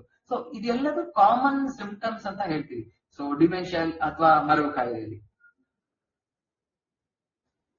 ಸೊ ಈ ಡಿಮೆನ್ಷಿಯಾ ಕಾಯಿಲೆಯಲ್ಲಿ ಮೇನ್ ಮಿತ್ ಅಂತಂದ್ರೆ, ಅಪನಂಬಿಕೆ ಅಂತಂದ್ರೆ, all elderly forget, it's normal. ಅಂದ್ರೆ ಒಂದು 60 ವರ್ಷದ ನಂತರ 60ರ ಅರುಳು ಮರಳು ಅಂತ ಹೇಳ್ತೀವಿ. ಸೊ ಅದಾದ್ಮೇಲೆ ಎಲ್ಲರಿಗೂ ಮರೆವು ಕಾಯಿಲೆ ಕಾಮನ್ ಹೇಳೋ ಅಪನಂಬಿಕೆ ಇದೆಯಲ್ಲ, ಅದು ಡೆಫಿನೆಟ್ಲಿ ಕರೆಕ್ಟ್ ಅಲ್ಲ. ಏನಕ್ಕಂದ್ರೆ ಸಮ್ ಫಾರ್ಗೆಟ್ಫುಲ್ನೆಸ್, ಕೆಲವಷ್ಟು ನೆನಪು ವಿತ್ ಏಜು ಕೆಲವಷ್ಟು ಚೇಂಜಸ್ ಆಗ್ಬಹುದು. ಆದ್ರೆ ಡಿಮೆನ್ಷಿಯಾ ಕಾಯಿಲೆ ಹೇಳೋದು ಯಾವುದೇ ಏಜ್ ಅಲ್ಲೂ ಸಹಿತ ನಾರ್ಮಲ್ ಅಲ್ಲ. ಸೊ ಅದರ ಪ್ರಾಪರ್ ಇವ್ಯಾಲ್ಯೂಯೇಷನ್, ಪ್ರಾಪರ್ ಟ್ರೀಟ್ಮೆಂಟ್ ಬೇಕಾಗತ್ತೆ. ಸೊ ಅಂದ್ರೆ ಕೆಲವಷ್ಟು ಡಿಫ್ರೆನ್ಸ್ ಇರುತ್ತೆ. Normal benign forgetfulness of ageing ಅಂದ್ರೆ ಕೆಲವಷ್ಟು ಮರವು 60 ನಂತರ ಕಾಮನ್ ಇರ್ಬೋದು. ಬಟ್ ಡಿಮೆನ್ಷಿಯಾ ಇತ್ತು significantly day to day affect ಆಗ್ತಾ ಇದೆ ಅಂತಂದ್ರೆ ಡೆಫಿನೆಟ್ಲಿ ತಕ್ಷಣ ಡಾಕ್ಟರ್ ನ್ಯೂರೋಲಜಿಸ್ಟ್ ನ ಕನ್ಸಲ್ಟ್ ಮಾಡೋದು ಉತ್ತಮ ಆಗಿದೆ. ಇನ್ನು ಇನ್ನೊಂದು ಕಾಮನ್ ಅಪನಂಬಿಕೆ ಅಂತಂದ್ರೆ ಡಿಮೆನ್ಷಿಯಾ ಆಯ್ತು ಅಂತಂದ್ರೆ ಮರವು ಬಂತು ಅಂತಂದ್ರೆ ಮರು ಕಾಯಿಲೆ ಬಂತು ಅಂದ್ರೆ ಏನು ಮಾಡಕ್ ಆಗಲ್ಲ. ಇದು ಸುಳ್ಳು. ಆಗ್ಲೇ ಹೇಳಿದಾಗೆ ವಿತ್ ಮೊನೋಕ್ಲೋನಲ್ ಆಂಟಿಬಾಡೀಸ್ ಕೆಲವಷ್ಟು ಬೇರೆ ಬೇರೆ ಮೆಡಿಕೇಶನ್ಸ್ ಈಗ ಬಂದ ಹಾಗೆ ಸೊ ಡಿಮೆನ್ಷಿಯಾದಲ್ಲಿ ತುಂಬಾ ರಿಸರ್ಚ್ ಆಗ್ತಾ ಇದಾವೆ. ಅರ್ಲಿ ಡಯಾಗ್ನೋಸಿಸ್ ಆದ್ರೆ ಪತ್ತೆ ಹಚ್ಚಿದ್ರೆ ಪ್ಲಸ್ ಆಮೇಲೆ ರಿವರ್ಸಿಬಲ್ ಕಾಸಸ್ ಸೊ ಕೆಲವಷ್ಟು ಆಟೋ ಇಮ್ಯೂನ್ ಕಂಡೀಷನ್ಸ್ ಸಹಿತ ಇದಾವೆ, ಅದು ಸಹಿತ ಡಿಮೆನ್ಷಿಯಾ ಮುಖಾಂತರ ಪ್ರೆಸೆಂಟ್ ಆಗ್ಬೋದು. ಸೊ ಅವಾಗ ನಾವು ಕೆಲವಷ್ಟು ಇಮ್ಯುನೋ ಮಾಡ್ಯುಲೇಟರ್ಸ್ ಅಂತ ಕೆಲವಷ್ಟು ಬೇರೆ ಬೇರೆ ಮೆಡಿಕೇಶನ್ಸ್ ಕೊಡೋದ್ರಿಂದ ಕಂಪ್ಲೀಟ್ಲಿ ನಾರ್ಮಲ್ ಆಗುವಂತ ಚಾನ್ಸಸ್ ಇರ್ತವೆ. ಇನ್ನು ಕೆಲವಷ್ಟು ನ್ಯೂಟ್ರಿಷನಲ್ ಡೆಫಿಷಿಯನ್ಸಿ ಫುಡ್ ಅಲ್ಲಿ ನಾವು ತಗೊಳ್ಳುವ ಆಹಾರದಲ್ಲಿ ಏನಾದ್ರು ಕೊರತೆ ಇತ್ತು ಅಂತಂದ್ರೆ ವಿಟಾಮಿನ್ ಕೊರತೆ ಇರ್ಬೋದು ಅಥವಾ ಹಾರ್ಮೋನಲ್ ಚೇಂಜಸ್ ಇರ್ಬೋದು, ಕೆಲವಷ್ಟು ಇನ್ಫೆಕ್ಷನ್ಸ್ ಇರ್ಬೋದು, ಇದೆಲ್ಲದೂ ಸಹಿತ ಡಿಮೆನ್ಷಿಯಾನ ಮಾಡ್ಬೋದು. ಸೊ ಆ ರಿವರ್ಸಿಬಲ್ ಕಾಸ್ ನ ರೂಲ್ ಔಟ್ ಮಾಡೋದು ತುಂಬಾ ಇಂಪಾರ್ಟೆಂಟ್ ಆಗಿರುತ್ತೆ. ಪ್ಲಸ್ ಆಮೇಲೆ ಡಿಜನರೇಟಿವ್ ಡಿಮೆನ್ಷಿಯಾದಲ್ಲೂ ಆವಾಗಲೇ ಹೇಳಿದಾಗೆ ನಾನ್ ಫಾರ್ಮೈಕೊಲಾಜಿಕಲ್ ಅಂದ್ರೆ ಟ್ಯಾಬ್ಲೆಟ್ಸ್ ನ ಹೊರತಾಗಿ ಕೆಲವಷ್ಟು ಹೇಗೆ ಅವ್ರನ್ನ ಇನ್ವಾಲ್ವ್ ಮಾಡಿಸ್ಬೇಕು, ಕಾಗ್ನಿಟಿವ್ ಥೆರಪಿ ಜಾಸ್ತಿ ಅವರ ಹವ್ಯಾಸಗಳಲ್ಲಿ ಇನ್ವಾಲ್ವ್ ಆಗಿರುವಂತದ್ದು, ಅವ್ರನ್ನ ಮೆದುಳನ್ನ ಚುರುಕಾಗಿ ಇಟ್ಕೊಳ್ಳಿಕ್ಕೆ ಏನ್ ಮಾಡ್ತೀವೋ ಅದು ತುಂಬಾ ಇಂಪಾರ್ಟೆಂಟ್ ಆಗಿರುತ್ತೆ. ಇದರಿಂದ ಆ ಪ್ರೊಸೆಸ್ ಅನ್ನ ಸ್ಲೋ ಮಾಡ್ಲಿಕ್ಕೆ ಅನುಕೂಲ ಆಗುತ್ತೆ, ಕೆಲವೊಮ್ಮೆ ಅಂದ್ರೆ ರಿವರ್ಸ್ ಮಾಡ್ಲಿಕ್ಕೂ ಅನುಕೂಲ ಆಗುತ್ತೆ. ಇನ್ನು ನೆಕ್ಸ್ಟ್ ಕಾಮನ್ ಅಪನಂಬಿಕೆ ಅಂತಂದ್ರೆ ಇದು ಡಿಮೆನ್ಷಿಯಾ ಹೇಳೋದು ಒಂದು ನಾರ್ಮಲ್ ಒಂದ್ ಏಜ್ ಆದ್ಮೇಲೆ ಎಲ್ಲರಿಗೂ ಬರುತ್ತೆ, ಆ ರೀತಿ ಅಂತ ಏನಿಲ್ಲ. ಅವಾಗಲೇ ಹೇಳಿದಾಗೆ ಡೆಫಿನೆಟ್ಲಿ ಅದಕ್ಕೆ ಅರ್ಲಿ ಡಯಾಗ್ನೋಸಿಸ್ ಬೇಕಾಗುತ್ತೆ, ಪ್ರಾಪರ್ ಸಪೋರ್ಟ್ ಬೇಕಾಗಿರುತ್ತೆ, ಕಮ್ಯುನಿಟಿ ಸಪೋರ್ಟ್ ಬೇಕಾಗಿರುತ್ತೆ. ಸೊ ಏನಕ್ಕೆ ಆಗ್ತಾ ಇದೆ ಅಂತ ಪತ್ತೆ ಹಚ್ಚಬೇಕಾಗುತ್ತೆ. ಸೊ ಇದುವರೆಗೆ ನಾವು ಆಲ್ಮೋಸ್ಟ್ ಕಾಮನ್ ನ್ಯೂರಾಲಜಿಕಲ್ ಸಿಂಪ್ಟಮ್ಸ್ ಅಂದ್ರೆ ಮೆದುಳು ಮತ್ತೆ ನರಗಳ ನಾವು ನ್ಯೂರಾಲಜಿಕಲ್ ಕಾಯಿಲೆಗಳ ಬಗ್ಗೆ ಅದರ ಸಿಂಪ್ಟಮ್ಸ್ ಬಗ್ಗೆ ನಾವು ಅರಿತ್ವಿ. ಸೊ ಮೇನ್ ಥಿಂಗ್ ನಾನು ಈ ಒಂದು ಆಲ್ಮೋಸ್ಟ್ 1 ತಾಸು ನಾವೀಗ ನಮ್ಮ ಈ ಟಾಕ್ ಅಲ್ಲಿ ಮೇನ್ಲಿ ನಾನು ಏನ್ ಹೇಳಲಿಕ್ಕೆ ಇಷ್ಟಪಡ್ತೀನಿ ಅಂತಂದ್ರೆ, ಸೊ ಇದೆಲ್ಲದು ನೀವು ಅರ್ಥ ಮಾಡ್ಕೊಂಡು ಎಲ್ಲದೂ ಕರೆಕ್ಟ್ ಆಗಿ ಅಂದ್ರೆ ಗೊತ್ತಿರ್ಬೇಕು ಅಂತ ನಾನು ಎಕ್ಸ್ಪೆಕ್ಟ್ ಮಾಡ್ತಾ ಇಲ್ಲ. ಬಟ್ ಈ ಒಂದು 1 ಅವರ್ ಉಪನ್ಯಾಸದ ನಂತರ ಸಪೋಸ್ ಯಾರಿಗಾದ್ರೂ ನಿಮ್ಮ ಫ್ಯಾಮಿಲಿ ಇರ್ಬೋದು ಅಥವಾ ಯಾರೋ ಫ್ಯಾಮಿಲಿ ಫ್ರೆಂಡ್ಸ್ಗೆ ಕುಟುಂಬದಲ್ಲಿ ಯಾರಿಗಾದ್ರೂ ಒಂದು ಸಡನ್ ಎಮರ್ಜೆನ್ಸಿ ನ್ಯೂರಾಲಜಿಕಲ್ ಎಮರ್ಜೆನ್ಸಿ ಆಯ್ತು ಅಂತಂದ್ರೆ ಸೊ ಈ ಒಂದು ಟಾಕ್ ಇಂದ ನೀವು ಅದನ್ನ ಅರ್ಲಿ ಓಕೆ ಇದು ಸಮಥಿಂಗ್ ರಿಲೇಟೆಡ್ ಟು ಬ್ರೈನ್ ಅಥವಾ ನರದ ಪ್ರಾಬ್ಲಮ್, ಅದರಿಂದ ಇಮಿಡಿಯೇಟ್ಲಿ ಅಂದ್ರೆ ಹಾಸ್ಪಿಟಲ್ಗೆ ಹೋಗಿ ಅದಕ್ಕೆ ಪ್ರಾಪರ್ ಆಗಿ ಟ್ರೀಟ್ಮೆಂಟ್ ತಗೊಂಡ್ರೆ ಅದರಿಂದ ಇಂಪ್ರೂವ್ ಆಯ್ತು, ಯಾರಿಗೋ ಅವ್ರ ಲೈಫ್ ಅಲ್ಲಿ ಏನಾದ್ರು ಚೇಂಜ್ ಆಯ್ತು ಅಂತಂದ್ರೆ ಯಾವ್ದೋ ಒಂದು ಪೇಷಂಟ್ ಗೆ ಅದಾತಂದ್ರೆ ಈ ಉಪನ್ಯಾಸದ ಅಂದ್ರೆ ನಾನು ಹೇಳಿದ್ದು ಸಾರ್ಥಕ ಅಂತ ನಾನು ಅನ್ಕೋತೀನಿ. ಯಾಕಂತಂದ್ರೆ ಆಗ್ಲೇ ಹೇಳಿದಾಗೆ ಟೈಮ್ ಈಸ್ ಬ್ರೈನ್. ಸೊ ಸಮಯವೇ ಮೆದುಳು. ಸೊ ಸಮಯವನ್ನ ಹಾಳು ಮಾಡ್ಲಿಕ್ಕೆ ಹೋಗ್ಬಾರ್ದು. ಸೊ ಅರ್ಲಿ ಡಯಾಗ್ನೋಸಿಸ್ ಬೇಕಾಗಿರುತ್ತೆ. ಸೊ ಪ್ಲಸ್ ಅಪನಂಬಿಕೆಗಳ ಬಗ್ಗೆ ನಾವು ಜಾಸ್ತಿ ಒತ್ತು ಕೊಡ್ತಾ ಹೋಗ್ಬಾರ್ದು. ಸತ್ಯತೆ ಅದ್ರ ಬಗ್ಗೆ ಅರಿವು ನಮಗಿರ್ಬೇಕು. ಸೊ ಪ್ರಾಪರ್ಲಿ ಅರ್ಲಿ ಡಯಾಗ್ನೋಸಿಸ್ ಮಾಡಿದ್ರೆ, ಪ್ರಾಪರ್ಲಿ ಟ್ರೀಟ್ಮೆಂಟ್ ತಗೊಂಡ್ರೆ ತುಂಬಾ ಮನುಷ್ಯನ ಅಂದ್ರೆ ನ್ಯೂರಾಲಜಿಕಲ್ ಡಿಸಾರ್ಡರ್ಸ್ ಅಲ್ಲಿ ಚೇಂಜಸ್ ಮಾಡಬಹುದು. ಇದರಿಂದ early diagnosis, myth busting and community support definitely.